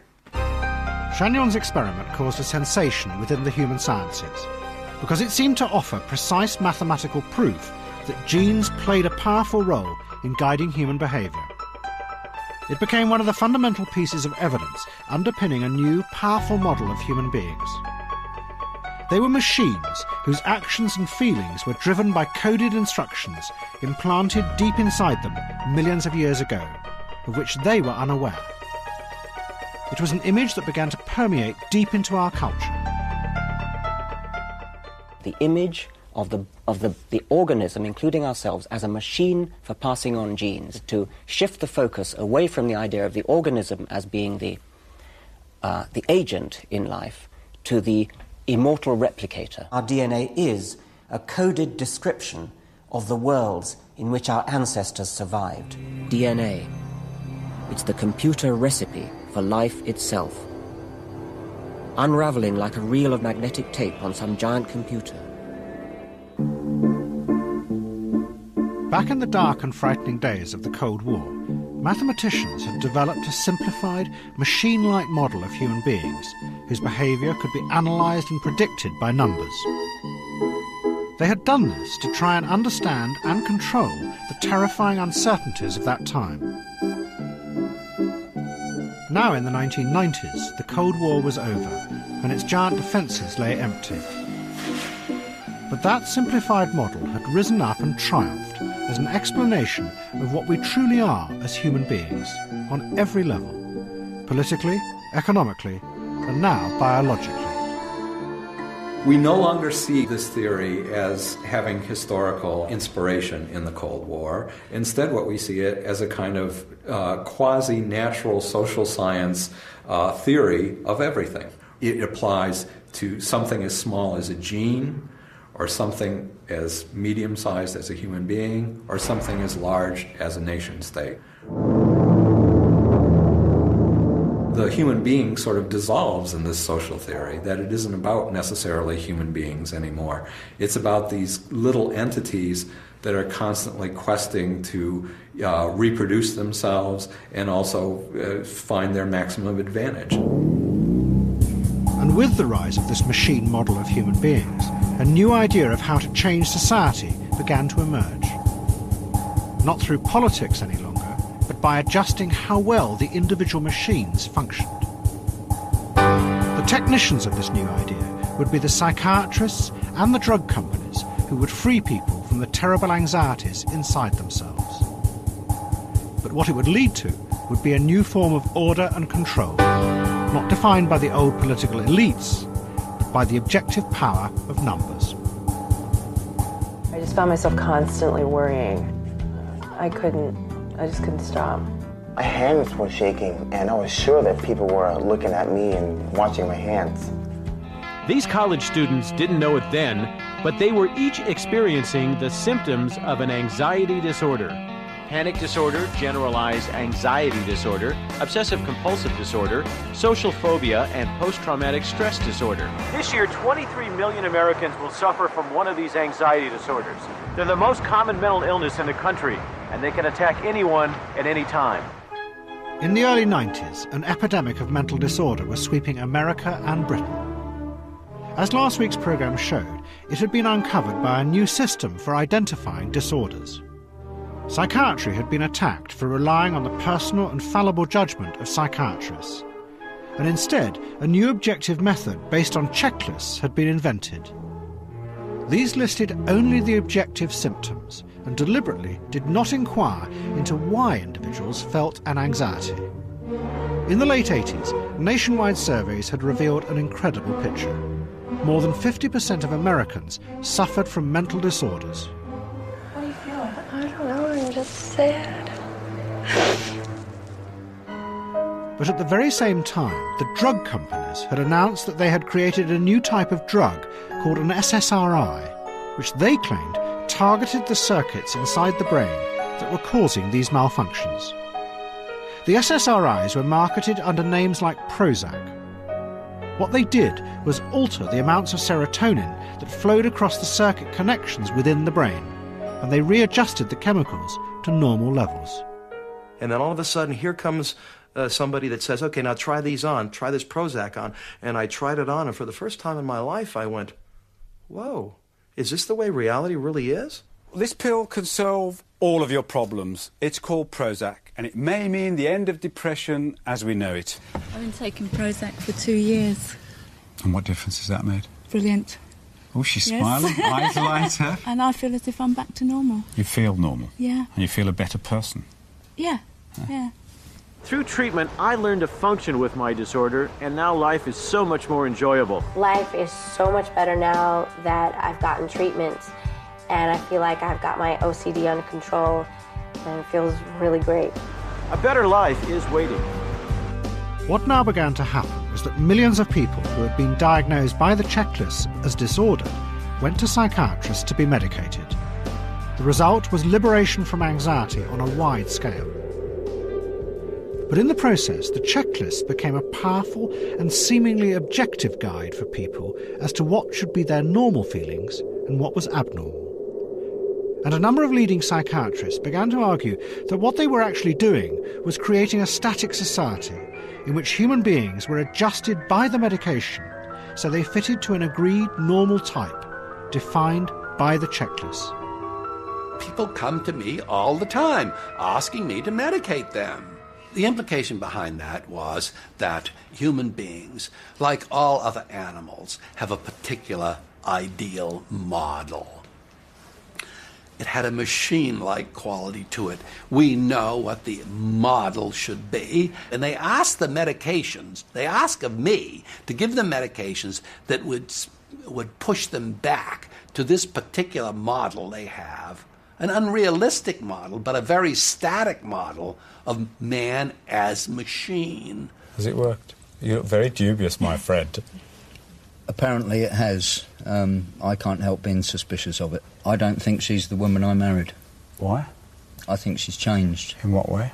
I don't know, but there's something there that is different. Okay, she's not the woman you married. Is she a better woman? No, she's different. They imagined that they might live in a world where there would never be a worry, not even a grief, where never did conflict, concern, worry over alternatives make possible the kinds of progress that we've seen in the past. But then, the man who had created the checklist system admitted that it might actually be leading millions of people to believe that they were disordered when they were not. The checklists added up only observable symptoms. They deliberately excluded any understanding of the patient's life. Because of this, he said, it confused genuine psychological disorder with normal human feelings of sadness and anxiety, and that this was happening on a wide scale. All this was being said by one of America's most powerful psychiatrists, Dr. Robert Spitzer. What happened is that we made estimates of prevalence of mental disorders totally descriptively, without considering that many of these conditions might be normal reactions, which are not really disorders. That's the problem, because we were not looking at the context in which those conditions developed.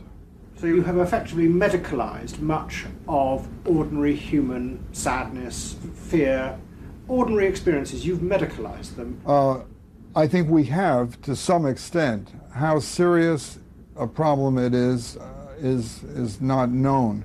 I don't know if it's 20%, 30%, I don't know. But that's a considerable amount if it is 20 or 30%.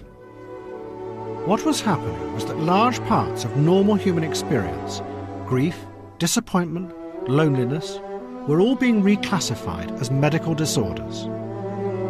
In the process, a new system of management was emerging.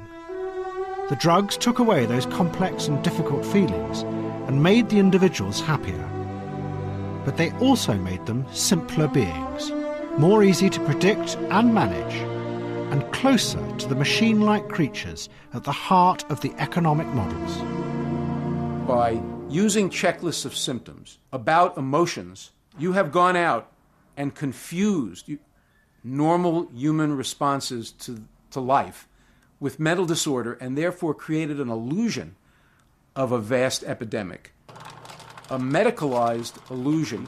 And obviously a situation where you medicalize is a situation where your focus will not be on social change, it will be on controlling individuals to fit in properly. That's the subtle and overall danger here, that it could serve our kind of social economic systems needs in a way in which we become more efficient but less human. What the psychiatrists had discovered was that an objective system based on numbers had led them into a trap. The numbers had imposed their own narrow logic on how we thought and felt about ourselves. And the politicians were about to find that their attempts to manage society by using numbers would also have the strangest consequences. Far from helping them achieve their progressive vision, they would actually make society more rigid and even harder to change. In 1997, New Labour was elected. What it promised was a society free of the arrogance and prejudices of the old elites who had dominated Britain's class system for so long.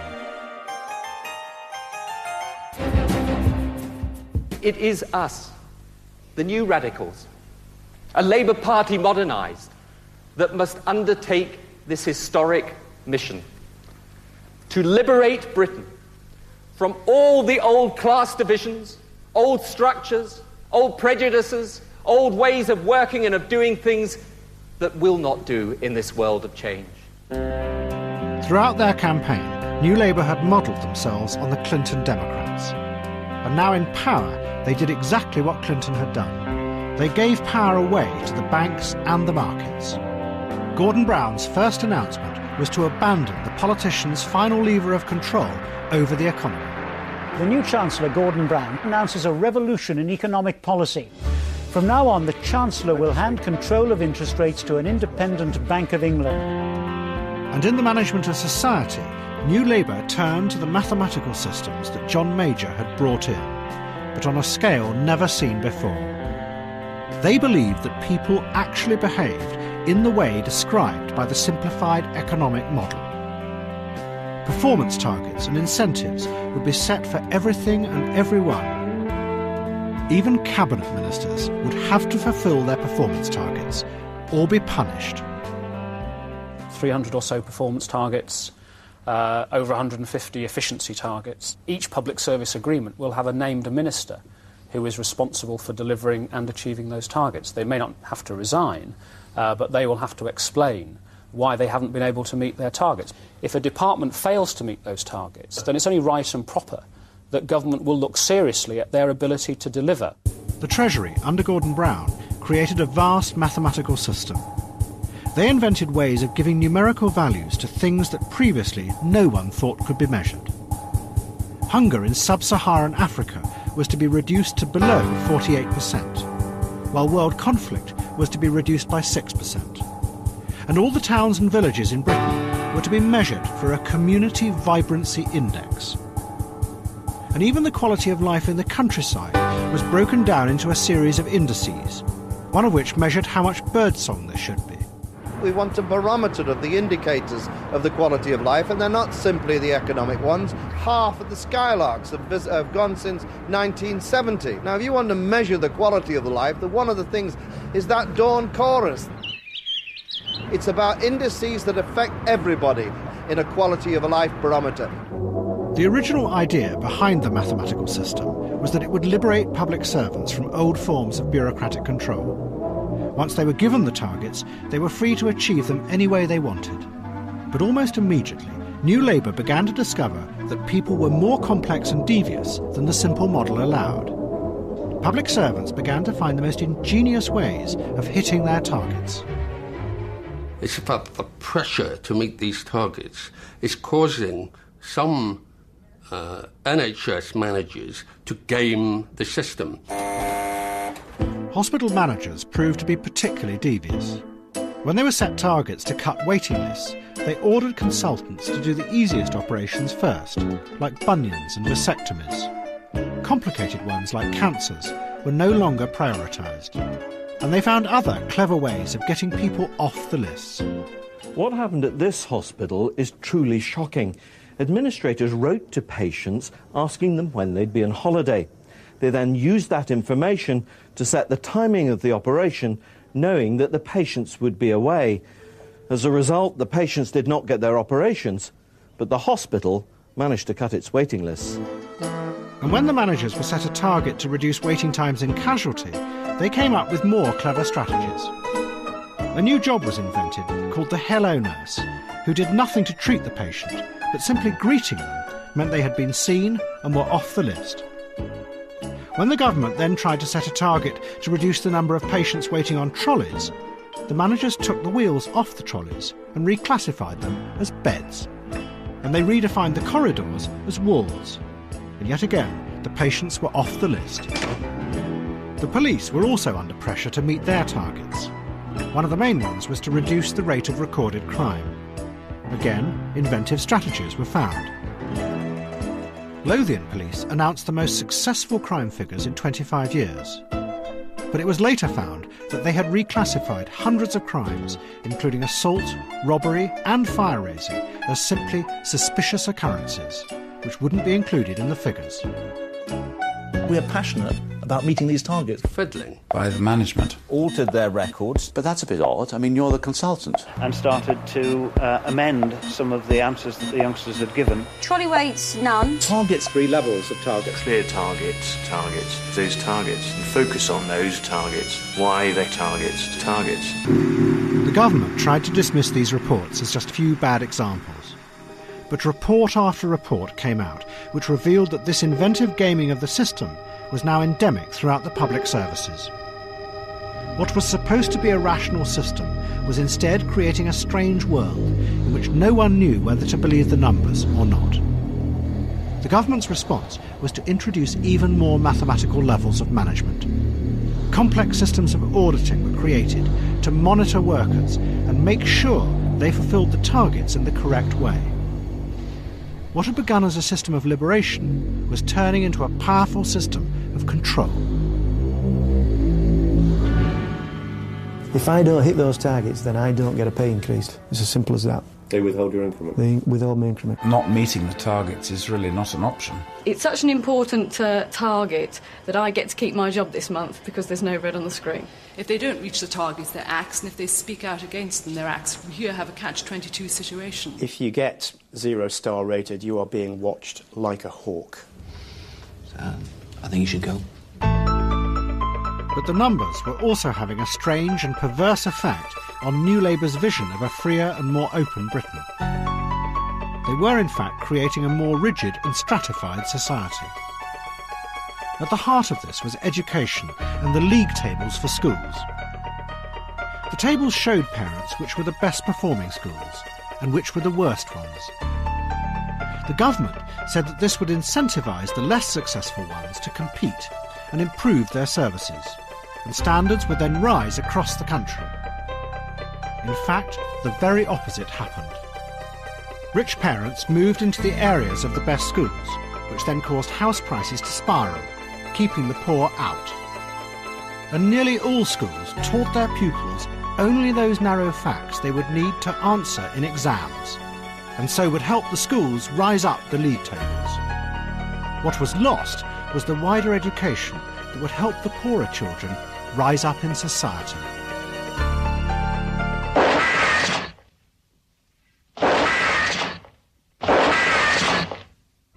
In 2006, a series of reports made it clear that there was a definite link between the government's policies in education and the rise of social segregation based on wealth. This has contributed to a much wider problem. Social mobility in Britain has now ground to a halt. The stark fact is that the children of rich families in Britain today are much more likely to live and die rich than in the recent past, while children from poor families are more likely to live and die poor. The country has become more rigid and stratified than at any time since the Second World War. New Labour had adopted the market model of freedom, believing that there would be a trade-off. They gave up their old political role of intervening in the market to reduce inequality, but what was supposed to follow was a new openness and fluidity in society. In fact, they now have the worst of both worlds. Society has become more rigid, while the inequalities have become more extreme. Under New Labour, the country is even more unequal than it was under Mrs. Thatcher, with an ever-increasing share of the wealth going to a tiny 1% at the top of society. And the inequalities not only affect how you live, but also when you will die. Across the country, differences in life expectancy have increased since 1997. And inequalities in child mortality by class have also increased. A baby born in Hackney is now twice as likely to die in its first year as a baby born in Bexley. Beneath the meritocratic surface, the social class divisions in Britain are hardening and deepening.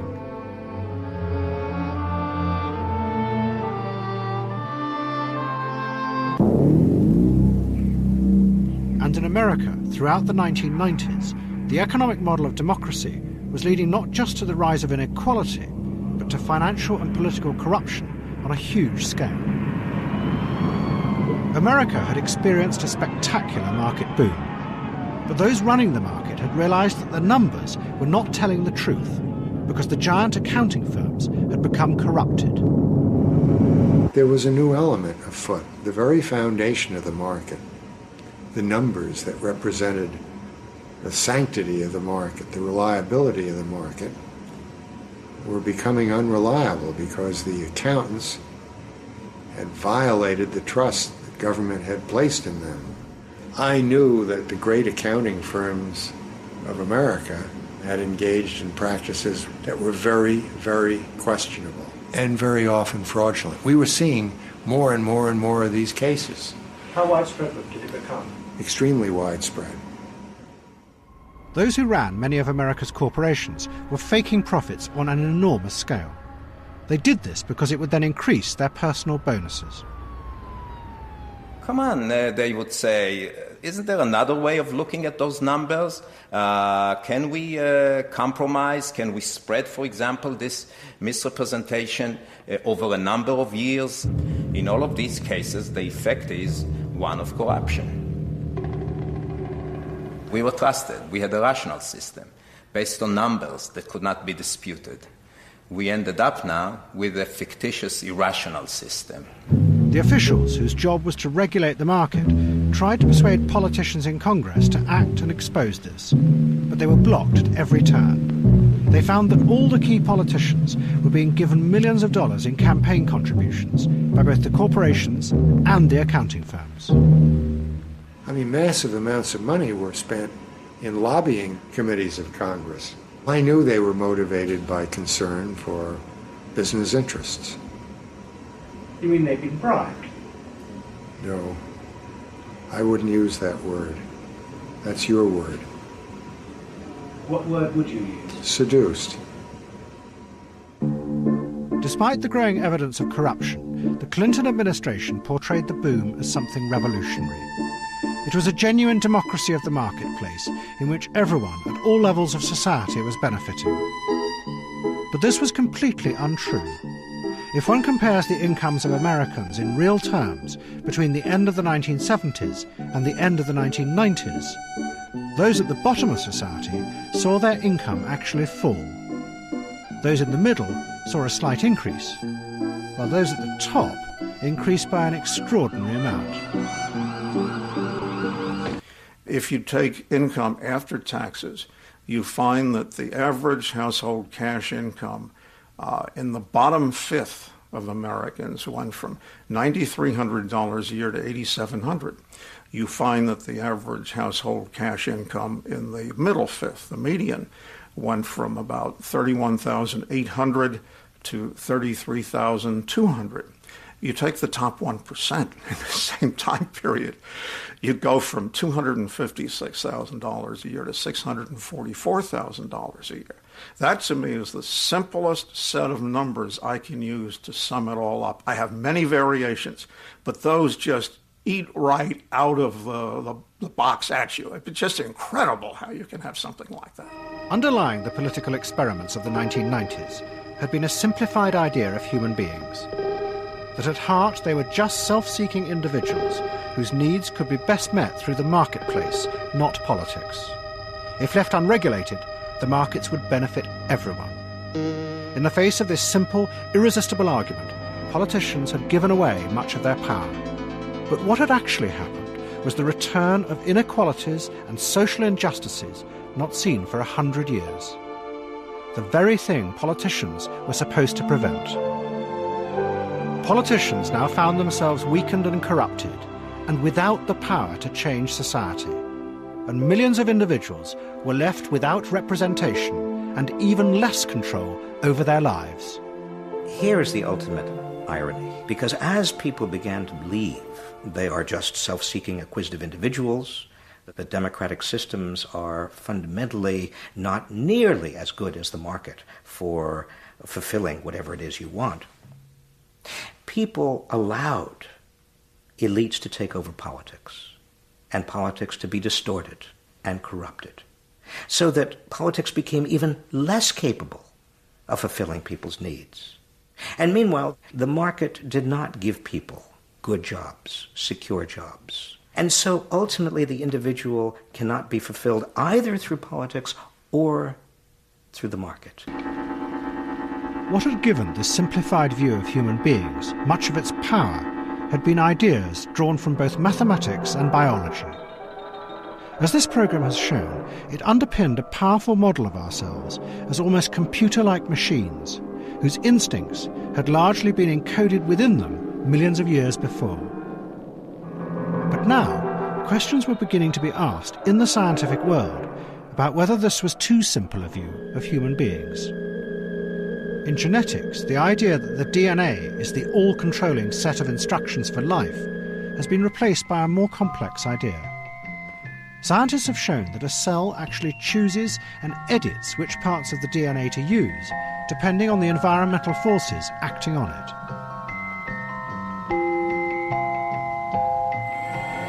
One of the key experiments that showed that the self-interested actions of genes controlled behaviour has also been questioned. Anthropologists looked into the history of the Yanomamo tribes and discovered a pattern to their violence that could be explained by very different causes than genes. It only seemed to happen when the Yanomamo came into contact with Westerners who gave them goods. The tribes fought with each other for access to those goods. What I discovered was that there was a pattern in which the warfare became more intense, or happened at all, during times of greater Western penetration into the area. You're not going to get any help by looking at their reproductive striving. I think what will explain that for you is what is the historical interactions with these powerful outside forces. That explains when and where they fight. And those powerful outside forces are what? The powerful outside forces are predominantly the Westerners who come in, who are sources of these much desired goods. Anthropologists have looked again at the film of the axe fight.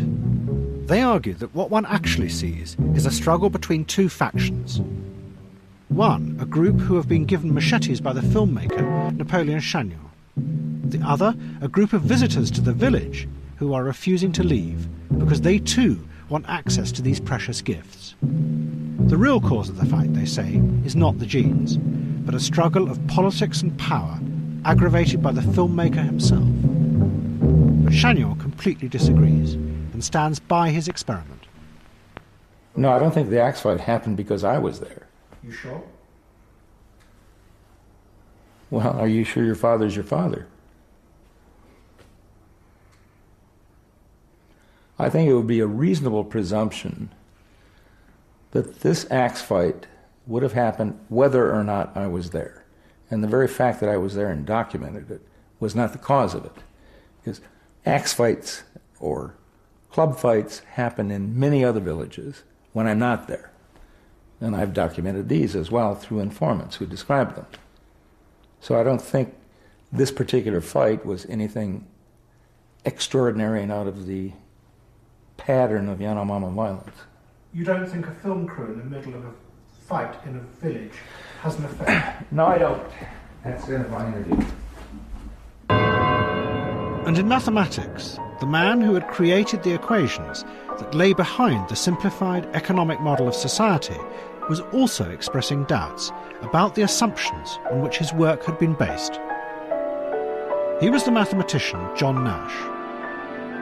Nash, who has now recovered from paranoid schizophrenia and still works at Princeton, has come to believe that the purely rational, calculating creatures in his model, what he calls the human as businessman, have little connection with the complexity of real human beings.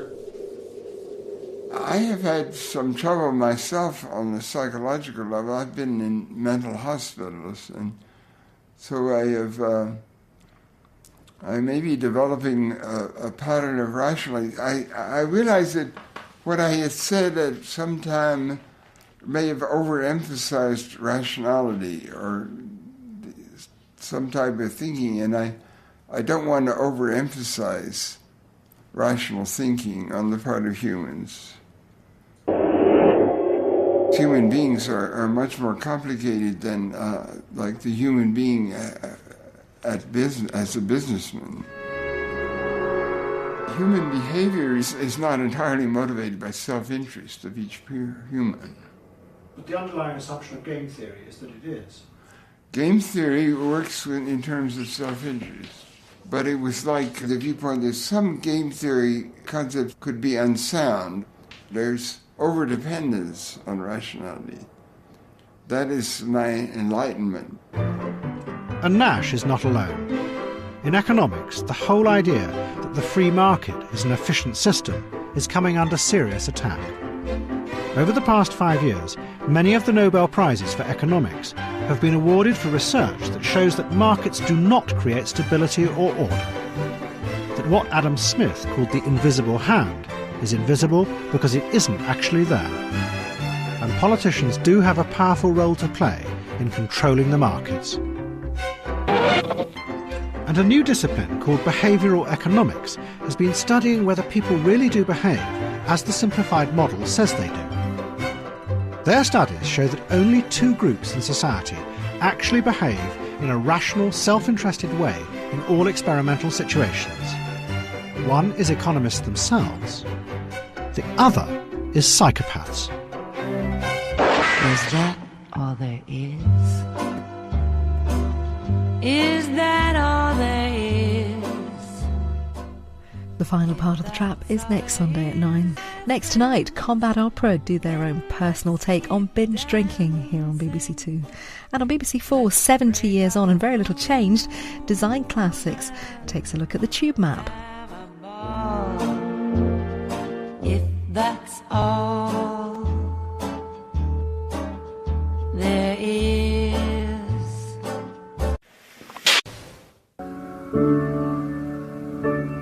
This series of films has told the story of the rise of a narrow and peculiar kind of freedom. The last 2 programmes have shown how politicians from both the right and the left came to believe in a simplistic model of human beings as self-seeking, almost robotic creatures. Out of this came a new and simplified idea of politics. No longer did politicians set out to change the world. Instead, they saw their job as being to deliver nothing more than what these free individuals wanted. And at the same time, we too came to think of ourselves as simplified beings, whose behaviour and even feelings could be analysed objectively by scientific systems which told us what was the normal way to feel. And both we and our leaders have come to believe that this is the true definition of freedom. There is no other. But there is. There is an alternative idea of freedom, but we have hidden and forgotten about it because it can be so frightening and dangerous. It is the dream of not only changing the world, but also transforming people. And by changing them, you can then free them from themselves. This film will go back and unearth that forgotten idea of freedom. It will show why it is so dangerous and why it was hidden. But it will also show why this idea still haunts us. Because it inspires people. It offers hope and meaning in a way that our narrow version of freedom was deliberately designed to exclude. The architects of our present world set us a terrible trap. In seeking to protect us from the dangers of the other kind of freedom, they led us into a world without meaning.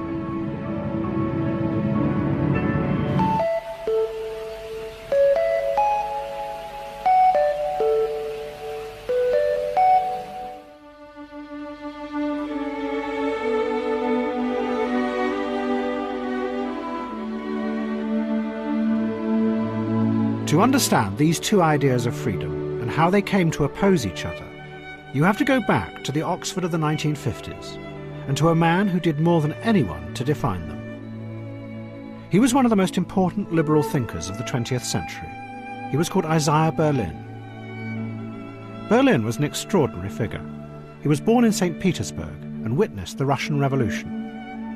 His family then fled to Britain, and Berlin grew up to become one of the central figures in the British establishment. During the war, he served as a diplomat in America and got to know many of the young politicians who would later run America during the Cold War. In the 50s, Berlin became a political philosopher at Oxford and a celebrity. He was featured in Vogue and appeared regularly on the BBC. At the heart of Berlin's thought was the question of individual freedom and how to protect it. But I think what Twenty says it comes to the same, which is a question of freedom. You want to feel free to make mistakes. I think I objected to not being reasoned with. I object to paternalism. Ultimately, I think what I object to is being treated like a schoolboy, being told my own good, that there are certain things to do, or being driven in a perfectly beneficent direction by a perfectly disinterested, pure-hearted body of anyone like governments or manufacturers. It doesn't matter which. Human beings or children, we must first herd them together, create certain institutions, make them obey orders, and we hope later they will see how well we've done for them, and they will become rational in the course of... this is exactly what the British Empire felt towards coloured people in Africa. It's exactly what schoolmasters feel towards children, and it always leads to bad consequences in the end. And for Berlin, the greatest threat to individual freedom in the world was the Soviet Union. In October 1956, the Hungarian people had risen up and toppled their communist government. In response, Soviet forces invaded and brutally suppressed the rebellion, massacring thousands. The Soviet action shocked the world, and for Berlin it defined the central paradox of the age. How could the Soviet system, which had been designed and built on the dream of liberating individuals from tyranny, have become such an oppressive and tyrannical force in the world? Berlin believed that he had the answer, and he set out to explain what had happened. And in doing this, he was going to offer what he believed was a better and a safer idea of freedom.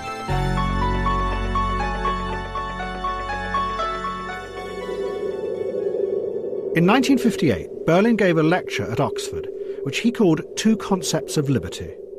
It would become one of the key ideological underpinnings of the Cold War. There are, he said, in fact, two very different kinds of freedom. One he called positive liberty, the other negative liberty. And to explain them, Berlin went back into the past.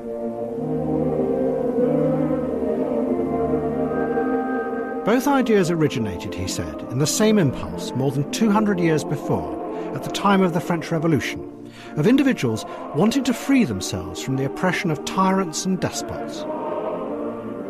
Positive liberty, Berlin explained, was born out of the belief of those who led these revolutions that to be truly free, people had to be transformed. They had to become better, rational beings.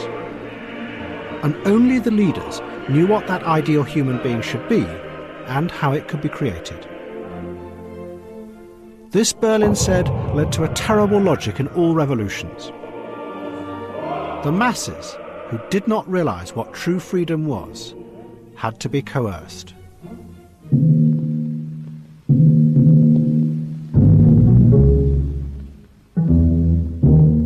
At the height of the French Revolution, the Jacobin leader, Robespierre, explained this. Terror for a revolutionary government, he said, is very different from the terror used by tyrants in the past.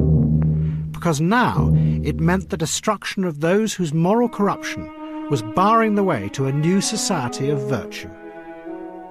Terror has become, he said, the despotism of liberty against tyranny.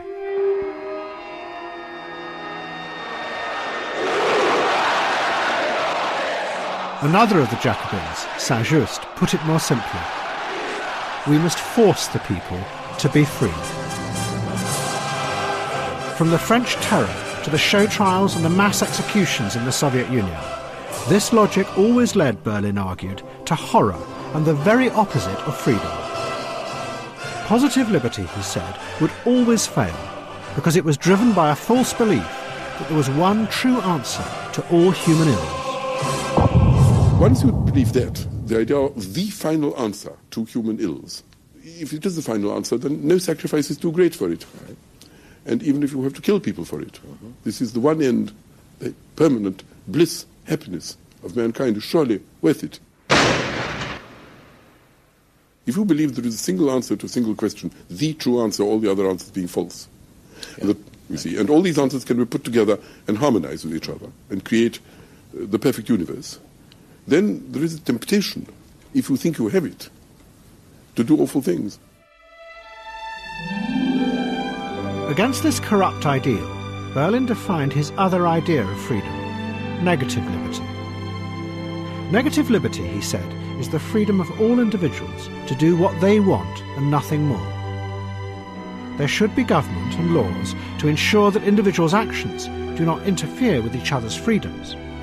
But other than that, power should be restrained. Negative liberty was a society deliberately without ideals, other than individuals' desires and the freedom to indulge them. As the last two programmes showed, this was a similar vision to the ideas of the economists and the technocrats of the Cold War. They had put forward an idea of a society comprised only of millions of self-seeking individuals, which, their mathematics said, would lead automatically to stability and order.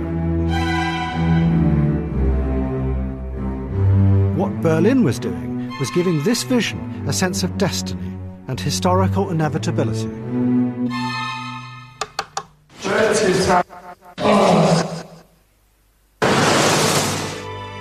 By counterposing negative liberty to positive liberty with its inevitable horrors, Berlin was saying that this kind of society was the only safe alternative for the West in the Cold War. It was the kind of freedom it was fighting for. Berlin's lecture was published, and it became a defining vision for a generation who set out to educate the masses that all attempts at revolution, however seductive and romantic, would always lead to disaster, and that power always had to be restrained. What is that I hear? That note of urgency, of indignation, of spiritual hunger. Yes, it's Beethoven. It's the sound of European man once more reaching for something beyond his grasp. Oh, freedom, freedom, come to us again. This cry has echoed through all the countless revolutionary movements of the last century.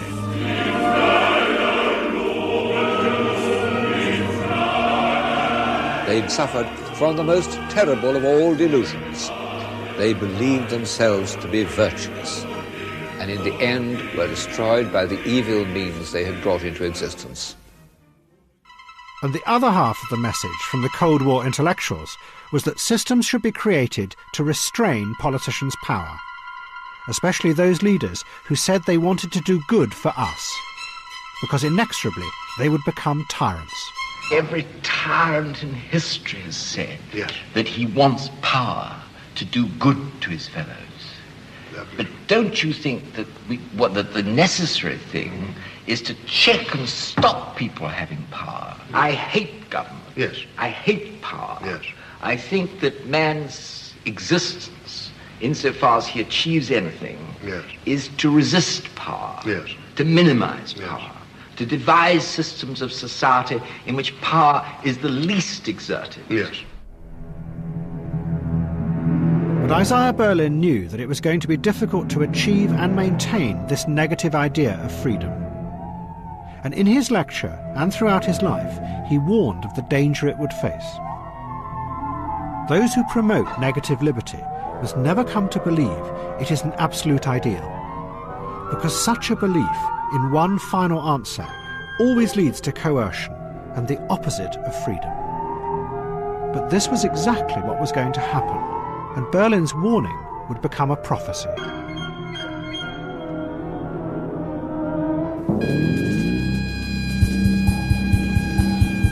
Ironically, this corruption of negative liberty would begin with the resurgence of positive liberty.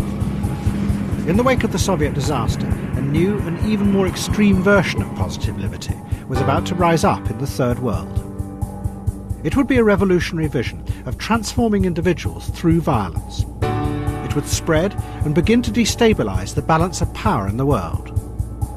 In response, the followers of negative liberty in the West would decide that they had to confront and roll back this tide. Out of this would emerge a strange mutant idea. You would use violent revolutionary techniques to create a world of negative freedom.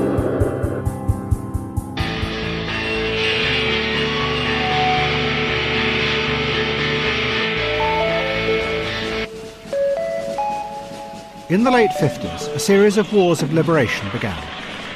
People who had been ruled by colonial powers fought to free themselves. One of the first was the Algerian Revolution, led by a Marxist group, the FLN. Out of the struggle emerged a powerful new figure, a black intellectual called Frantz Fanon, who became a leading ideologist of the revolution. Fanon believed that the West exercised its control by getting inside people's minds, turning them into passive zombies. The only way for individuals to free themselves from this, he said, was through violence, including terrorism.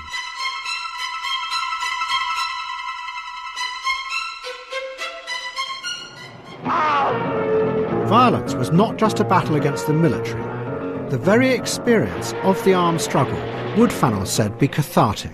It would awaken the revolutionaries from the West's insidious form of control and turn them into what he called new men. A famous film called The Battle of Algiers was made, which dramatised Fanon's ideas.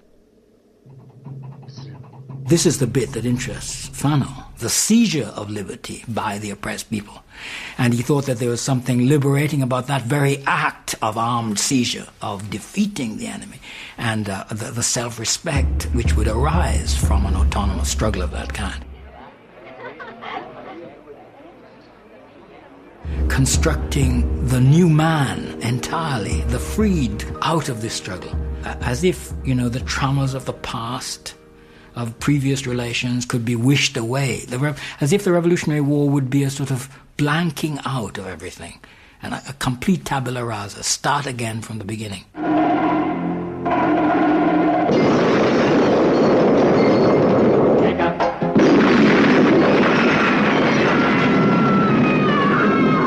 Behind Fanon's ideas was a very specific Western idea of freedom, the existential ideas of the philosopher Jean-Paul Sartre. Fanon had been educated in Paris in the 1950s and had become a friend of Sartre's. And he had been deeply influenced by Sartre's idea that individuals are trapped in a narrow and bleak idea of freedom by the pressures of the society around them. To achieve true freedom, Sartre said, one had to find ways to break through this illusion. And what Fanon did was turn this idea into a revolutionary theory. And his ideas became the guiding force behind nearly all the Third World revolutions of the 60s and the 70s. They inspired Che Guevara, Yasser Arafat, and Steve Biko in South Africa. And Fanon's ideas also inspired Sartre himself. Sartre believed that they could be applied not just in the Third World, but in the West itself. He became convinced that it was only through revolutionary violence that individuals in the West could truly free themselves from the controls of bourgeois society. You have to understand that all revolutionaries understand today that there is no way of overthrowing modern society except by violence, for the very good reason that this society defends itself by repression and violence. I'm defending a revolutionary cause because my personal goal, which is that of all those here, is to overthrow bourgeois society.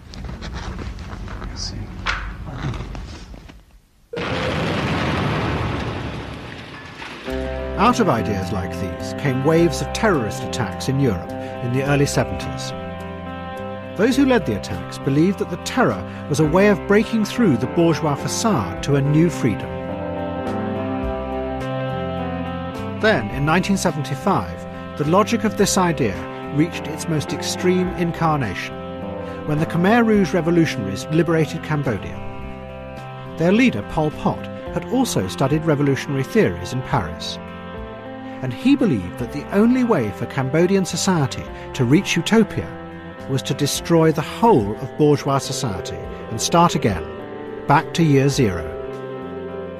Within hours of arriving in the capital, Phnom Penh, the Khmer Rouge set about slaughtering all the middle classes, some 3 million people in the end, because under Pol Pot's logic, they stood in the way of allowing the rest of the people to become truly free individuals. Pol Pot also appealed to many Cambodians living in France, intellectuals, professionals, doctors, teachers, to come back to Cambodia in 1975, 1976 to help with the new regime to build a new society. And many of them, when they came back, were actually slaughtered, murdered actually on the airport when they arrived in the planes.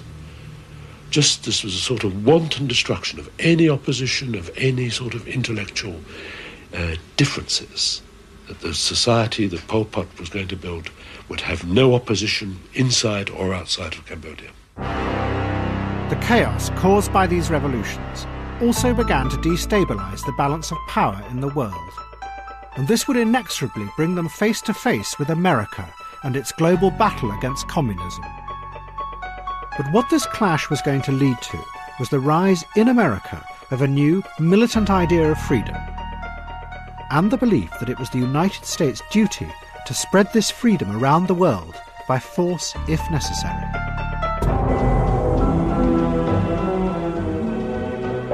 Ever since the Second World War, American governments had struggled to contain the spread of communism, and the wave of Third World revolutions was a dangerous new phase in this battle. To try and stop it, during the 1960s and 70s, American governments adopted a ruthless strategy, backing dictators and tyrants around the world who offered to contain these revolutionary forces. They did this by repressing or killing thousands of their own people.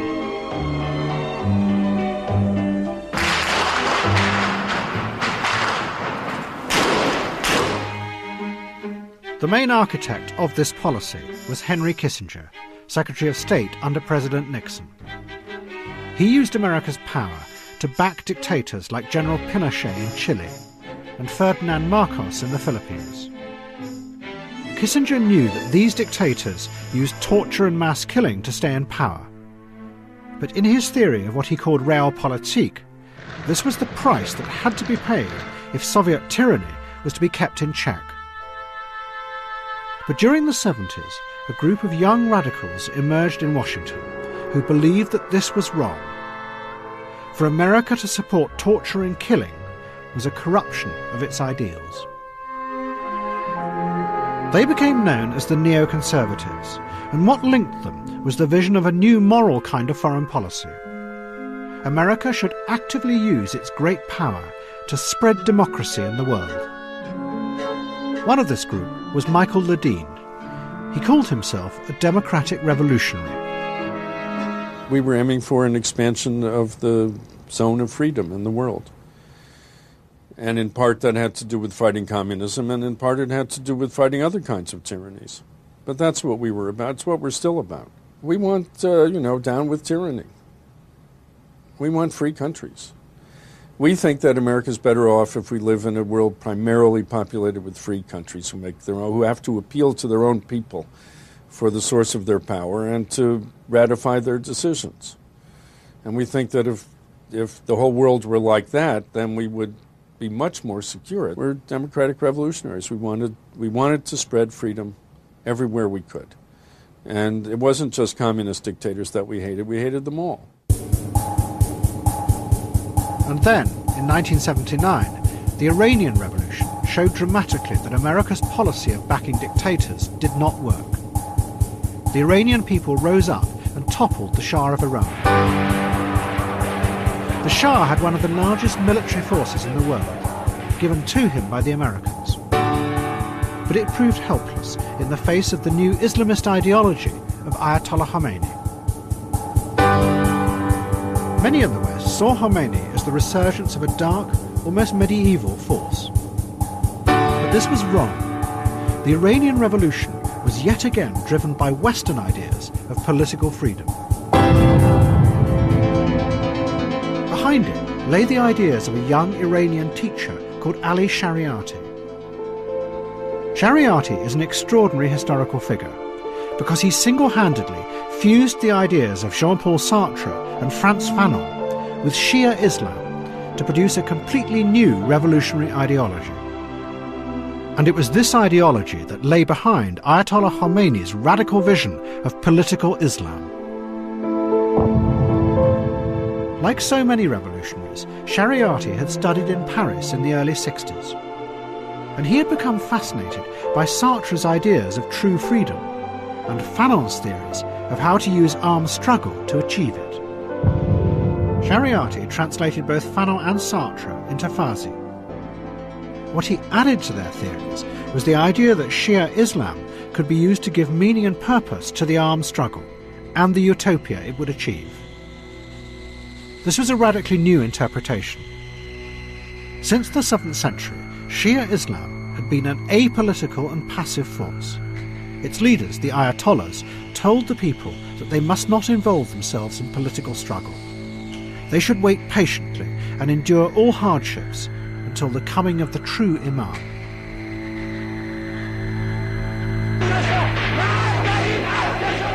But Shariati had turned Shia Islam into a revolutionary political force that yet again offered to liberate people and transform them in the here and now. It was these ideas that Ayatollah Khomeini had taken up and used to overwhelm America's ally. And in the slogans shouted on the streets in Tehran, what you hear are the Western ideas of positive liberty and the theories of Frantz Fanon.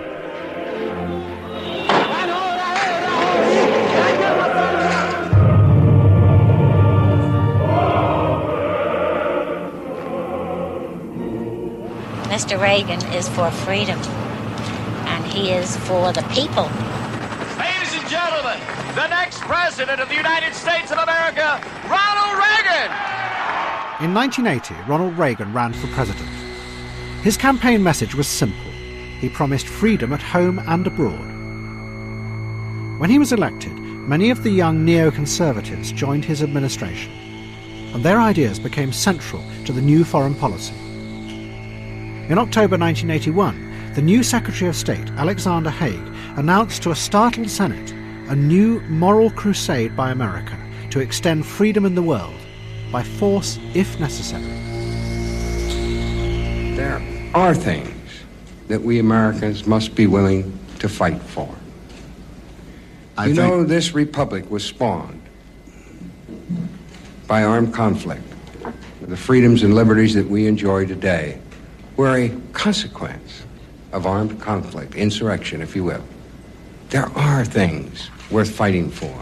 We must understand that. We must structure our policy under that credible and justified premise. President Reagan signed a series of directives that set up what was called Project Democracy. It had two parts. One set up a series of organisations whose job was to openly promote the idea of democracy abroad. This set out to support groups like Solidarity in Poland, but it also helped overthrow the dictators who had been America's allies. The Reagan administration forced both Ferdinand Marcos and General Pinochet to call elections, which led to their downfall. Revolution in the Philippines as the Americans abandon Marcos. And now the White House wants to get rid of the man who for so long has been their ally. And at the same time, the Americans set up what they called schools for democracy to train the new politicians in these countries. But the democracy that the Americans wanted to create was deliberately simplified. One of the ideologists who inspired Project Democracy, Samuel Huntington, who would later become famous for coining the phrase the clash of civilizations, made this clear. It was a modest form of democracy, he said, where the people are allowed to vote, but nothing else is changed. The wider ideas of democracy, of redistributing land and wealth and creating equality, must not be tried, because that can only be done through coercion. And following the logic of Isaiah Berlin, that would inevitably lead to tyranny. And this is exactly what did happen. Democracy came to the Philippines, but real power simply shifted to a new set of elites, and the vast inequalities and the corruption remained unchanged. It was a modest kind of freedom.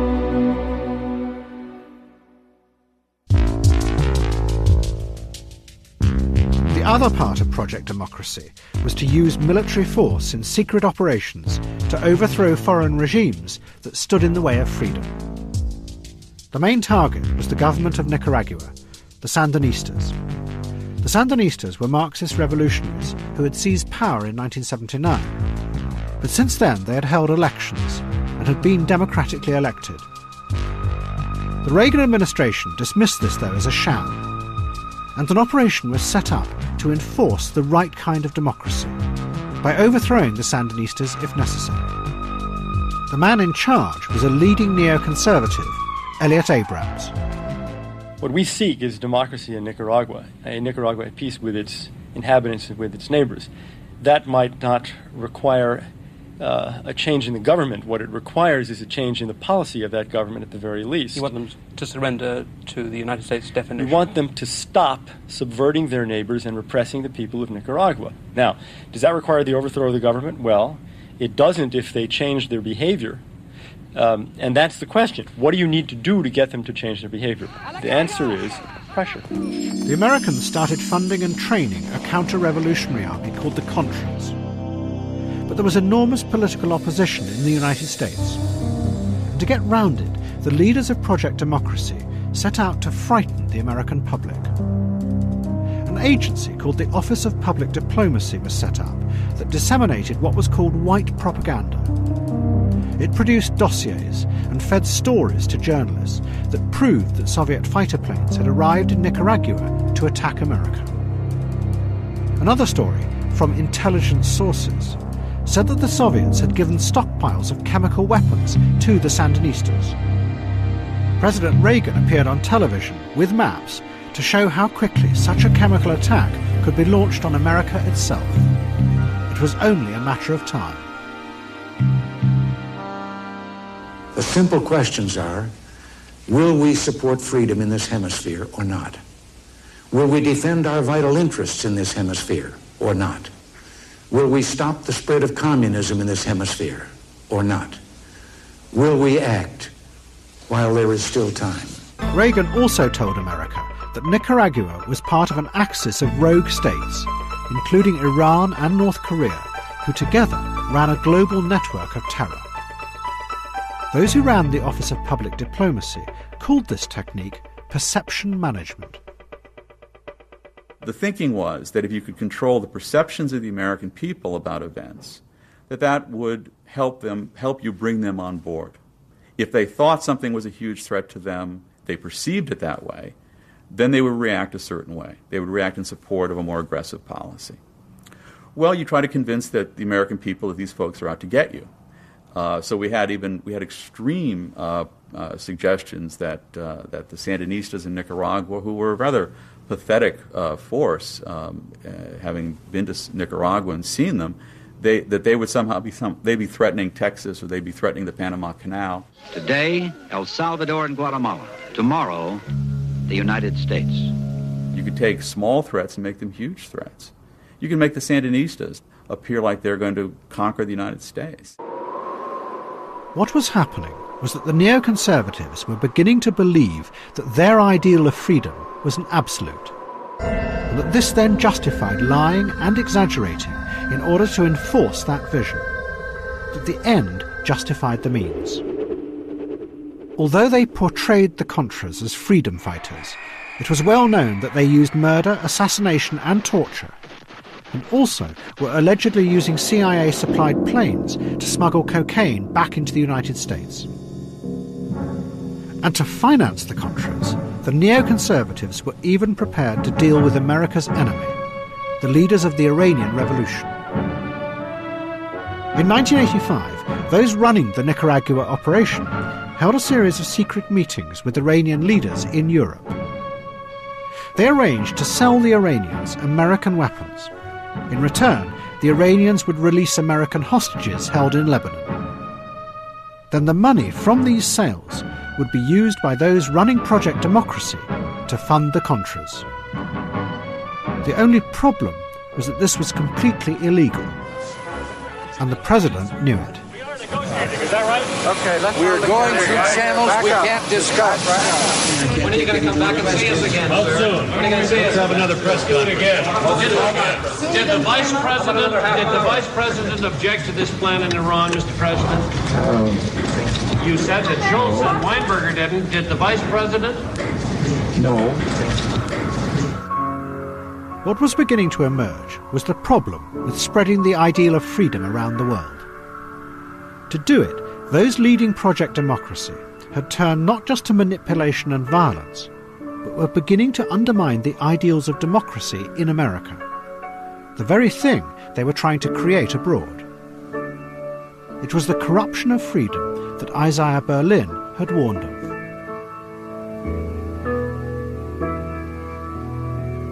But all these problems were about to be put aside because the West's idea of freedom was about to triumph in the Cold War.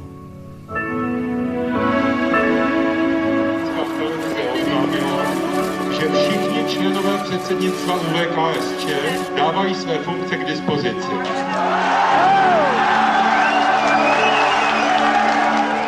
In 1989, across Eastern Europe, the people rose up to overthrow their communist leaders.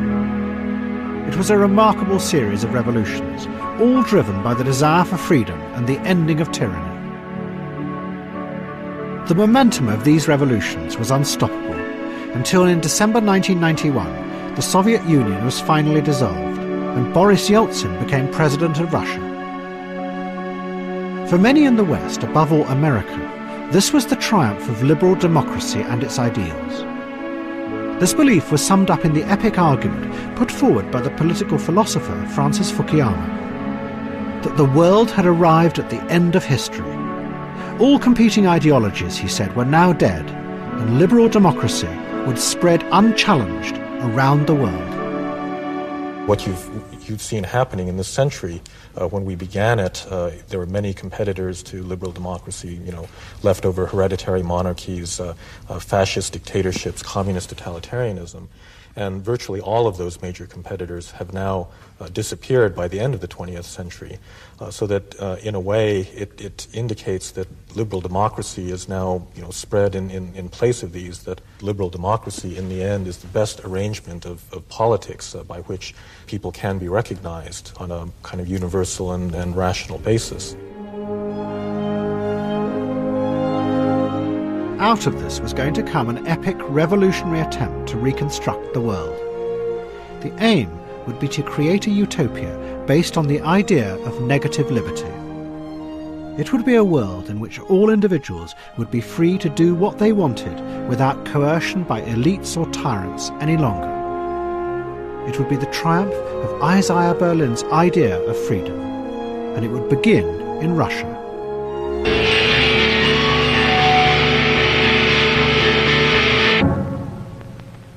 In 1992, the American government had passed the Freedom Support Act. Its aim was to help Russia reconstruct itself. Along with millions of dollars of aid came a group of young American advisors, economists and political theorists, who had a radical vision of what was necessary. They called it shock therapy. The aim was to remove all state control over the Russian economy at a stroke. All price subsidies would be removed and all state industries privatized overnight. Their leader was a Harvard economist called Jeffrey Sachs.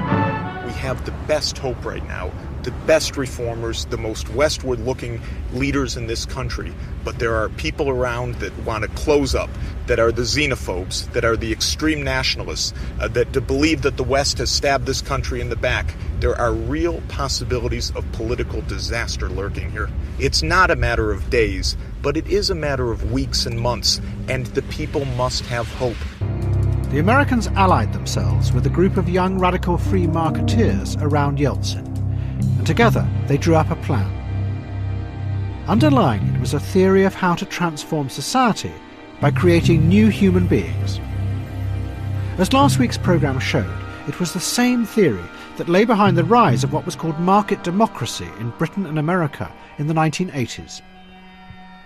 The theory said that if one destroyed all the elite institutions that in the past had told people what to do, and instead allowed individuals to become independent in the marketplace, then they would become new kinds of rational beings, choosing what they wanted. Out of this would come a new form of order and a new kind of democracy, in which the market, not politics, gave people what they wanted. But things didn't work out as the theory predicted. Что это такие проблемы? Советский Союз разрушен. Что это такие проблемы? Советский Союз. On the first day of the plan, all price controls in Russia were removed, and the cost of all goods soared. Millions of people found themselves unable to afford even the most basic of goods, and with no one to help them. The only solution for millions of Russians was to come out onto the streets and sell their belongings for anything they could get. Мы где их возьмем? Мы их продали и купили, позволили себе покушать. Это колбаска? Да. The chaos began to spread as the currency no longer had any value. Factories began to pay their workers in the products they made, which the people then had to sell wherever they could in order to live.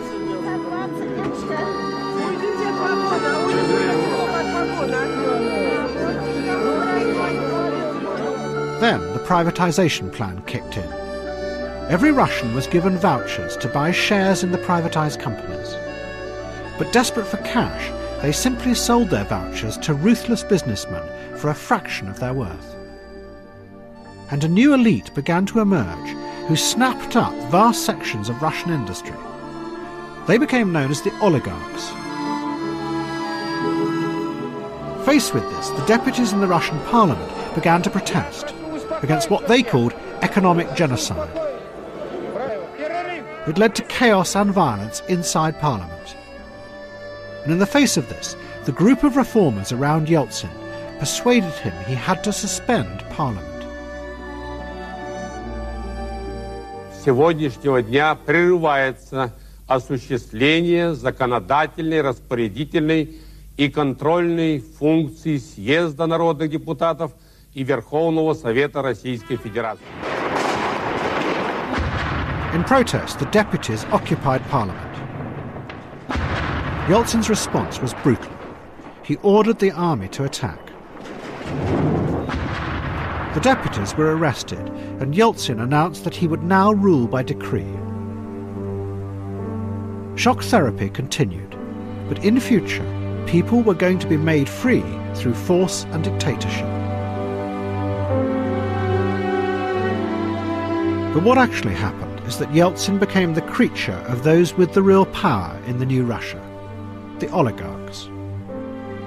In return for loans, Yeltsin gave oligarchs like Boris Berezovsky the rest of Russian industry, sometimes at less than 2% of its real value. And then, in 1998, the experiment came dramatically to an end. Russia's economy is out of control tonight and it's causing an international financial crisis. Huge queues in Moscow, there's a run on the banks, the ruble's lost nearly half its value and prices are soaring. I found them frightened, baffled and angry. My money, she says. They won't give me my own money. What shall I do? I called Smolensky, the head of the bank, but his secretary said he wasn't in. It's horrible. The days of economic reform seem to be well and truly over here. Out of this economic catastrophe, a new order emerged. But it wasn't the spontaneous order dreamt of by the free market utopians. It was the very opposite, a harsh, tough nationalism imposed by the new president, Vladimir Putin. Putin arrested or exiled the major oligarchs and set about dismantling many of the democratic freedoms in the new Russia. But this was welcomed by the majority of Russians, who now wanted order, not freedom. The people are interested in getting their wages paid in time. They want electricity back into their homes. Many of them are disillusioned in democratic values, don't care about freedom of speech, freedom of press, many other freedoms. The idea of negative freedom that the market utopians had tried to create in Russia was based on a scientific idea of human beings as rational, calculating individuals who sought only their own desires and advantage. When Isaiah Berlin had defined that model back in the days of the Cold War, it had had a meaning and purpose as a safe alternative to the threat of communist tyranny. But now, in this new world, the grandeur that Berlin had given it fell away, and negative freedom was being revealed as the limited idea it really is. What President Putin could offer Russians were other things: security, dignity, and above all, a meaning that went beyond their own individual lives. Мы вместе защитили большую советскую родину, сохранили независимость нашей страны. Мы привыкли побеждать. Эта привычка вошла нам в кровь, стала залогом не только военных побед. Еще не раз она выручит в мирной жизни. But at the start of the 21st century, there was going to be one more heroic attempt to spread the idea of negative liberty around the world. And one of the central figures in this utopian mission was going to be the British Prime Minister, Tony Blair.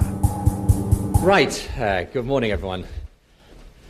Now in a moment, Michael's going to talk to you about... When New Labour came to power, they had tried to apply the simplified economic model of human beings to all areas of society. And the Prime Minister's press conferences became an endless procession of graphs and tables proving that the government was meeting its performance targets. This was the politics of negative liberty, trying to give people simply what they wanted. But Blair believed that politics could be more than this. He had read Isaiah Berlin's lecture on the two concepts of liberty. And after he came to power in 1997, Blair wrote a letter to Berlin. In the letter, Blair asks Berlin whether it is possible to go beyond the narrowness of negative liberty. The limitations of negative liberty, Blair wrote, are what have motivated generations of people to work for positive liberty, despite what happened in the Soviet Union. Surely, he asks Berlin, just because socialism has collapsed, it doesn't mean that the left can't have the confidence to fight against authority, intolerance and hierarchy and build a more equal society. Isaiah Berlin was on his deathbed and never replied. But what Blair was asking him was whether it was somehow possible to combine the two ideas of freedom. And this is what Blair was going to try and do, not at home, but abroad. It began in Kosovo. In 1998, Blair helped persuade the Americans to join a NATO bombing campaign of Serbia. The aim was to force President Milosevic to stop the ethnic cleansing by Serbian troops. For President Clinton, it was a short-term humanitarian mission. But Blair saw something far deeper. It was the beginning of a new, universal principle that should be applied across the world. In the modern interconnected global society, Blair believed that the West now had a duty to intervene in countries where individuals were threatened by tyranny and bring liberty to the people. He outlined this dramatic new vision at a speech in Chicago in 1999. This is, I believe, a just war. Acts of genocide can never be a purely internal matter. If we can establish and spread the values of liberty, the rule of law, human rights and an open society, then that is in our national interest too. The spread of our values makes us indeed safer. Does anyone believe that Serbia or Iraq would be nations that originate conflict if they were democracies?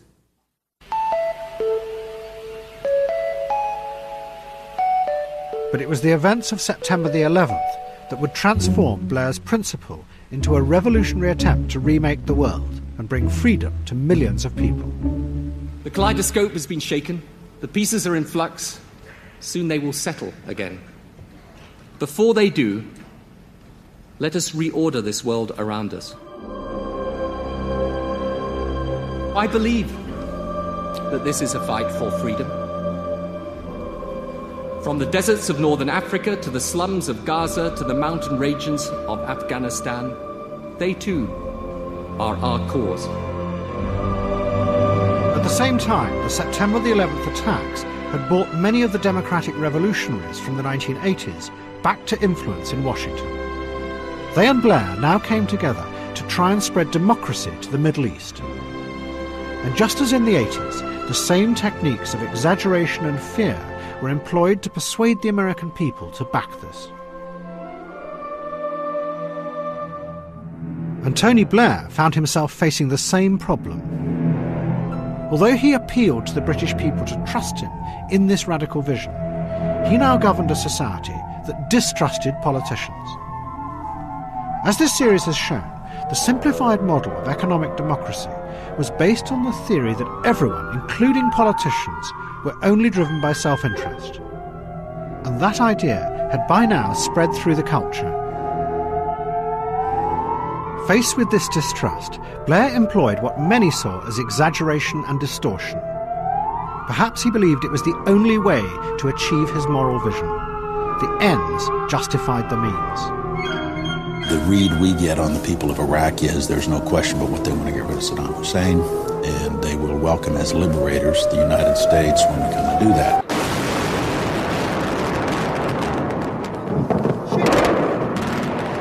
In April 2003, American and coalition forces ousted Saddam Hussein and set out to create a new, free society in Iraq. And to do so, they were going to use the very same technique they had used in Russia, shock therapy. USA, good, freedom, USA. Thank you. Yes, good. The head of the Provisional Authority, Paul Bremer, arrived in Iraq with a plan drawn up by a radical group of economists that was even more extreme and more utopian than had been tried in Russia. The people were to be liberated from all forms of state control, and Bremer immediately set about sacking all members of the Ba'ath Party who had run Iraqi society. It was a dramatic revolutionary move. Overnight, the Americans destroyed the civic structure of Iraqi society. But instead of trying to create new institutions, Bremer's plan then set out to engineer the perfect market economy, which the Americans believed would then automatically create a new democracy. All industries and public services were to be privatized immediately. The country would then be thrown open to international corporations who, in return for investing, could take 100% of their profits out of the country untaxed. Only one of Saddam Hussein's laws remained, the one that restricted trade unions. Out of this was supposed to come spontaneous order. What resulted was chaos.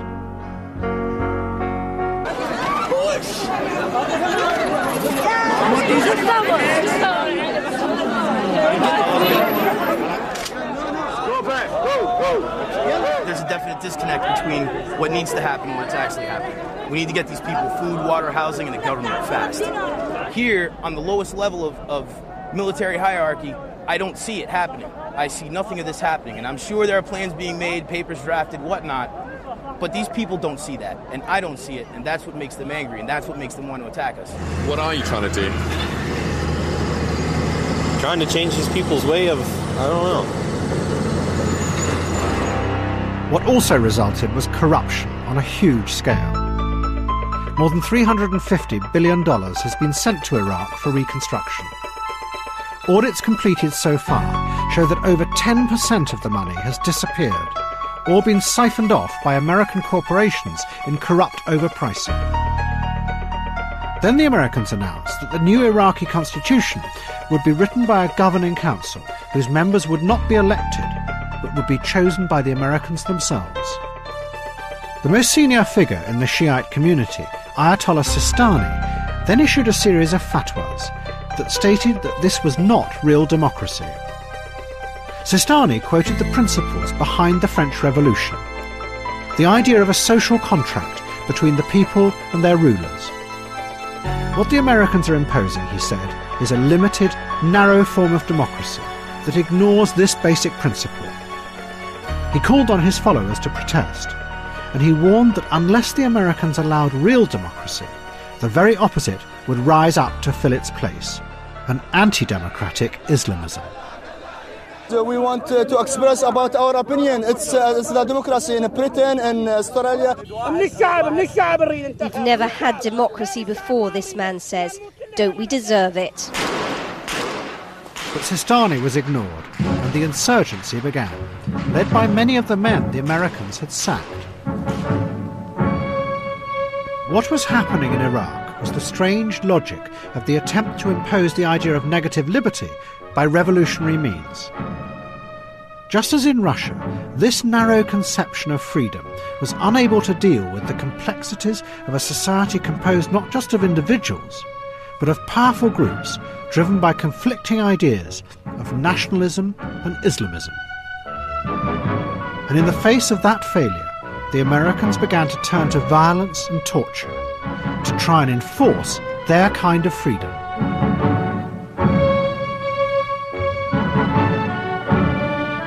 And at the same time, the Islamists turned to killing and assassination in order to enforce their revolutionary vision of an Islamist state.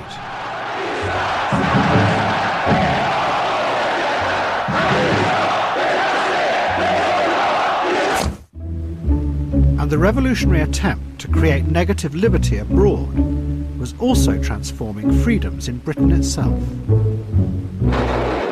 Your democratically elected governments continuously perpetuate atrocities against my people all over the world, and your support of them makes you directly responsible.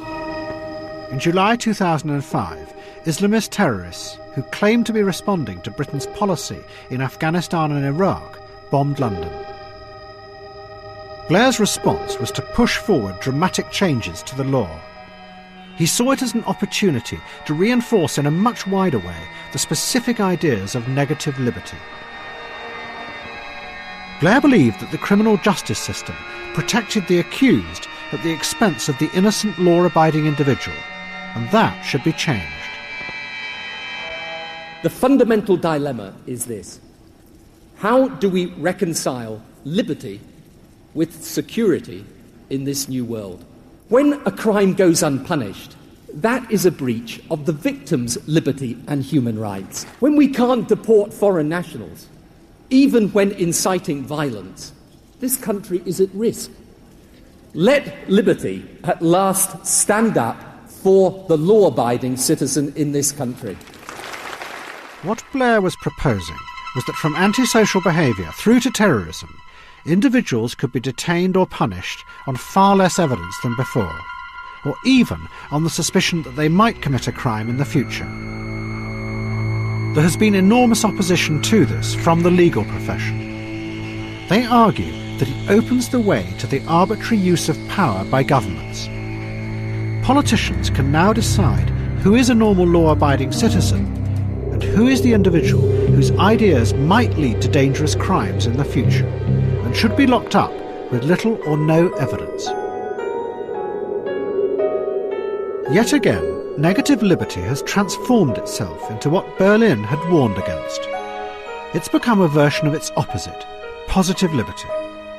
Our political leaders have the power to decide what is the right kind of free individual and to punish those who do not conform to that ideal.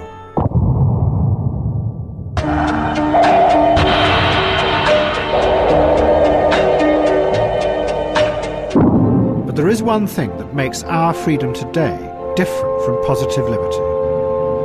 Positive liberty is driven by a vision that freedom is for something. The freedom to do or to become something new, out of which a better world will come. Negative liberty has no such vision. It isn't for anything. At its heart, it has no purpose other than to keep us free from unnecessary constraint or harm. And in using force to create a world based on negative liberty, the democratic revolutionaries have actually led millions of people abroad into a world without purpose or meaning. This idea of freedom is still portrayed by many politicians and influential commentators as a universal absolute. They assume it is only a matter of time before it spreads throughout the world. But this may not be true. As this series has shown, the idea of freedom that we live with today is a narrow and limiting one that was born out of a specific and dangerous time, the Cold War. It may have had meaning and purpose then as an alternative to communist tyranny, but now it's become a dangerous trap.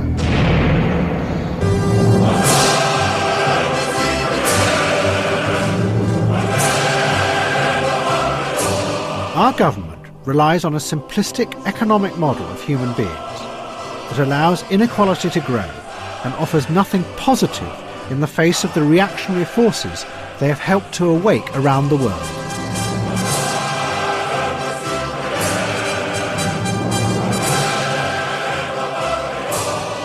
If we ever want to escape from this limited worldview, we will have to rediscover the progressive, positive ideas of freedom and realise that Isaiah Berlin was wrong. Not all attempts to change the world for the better lead to tyranny.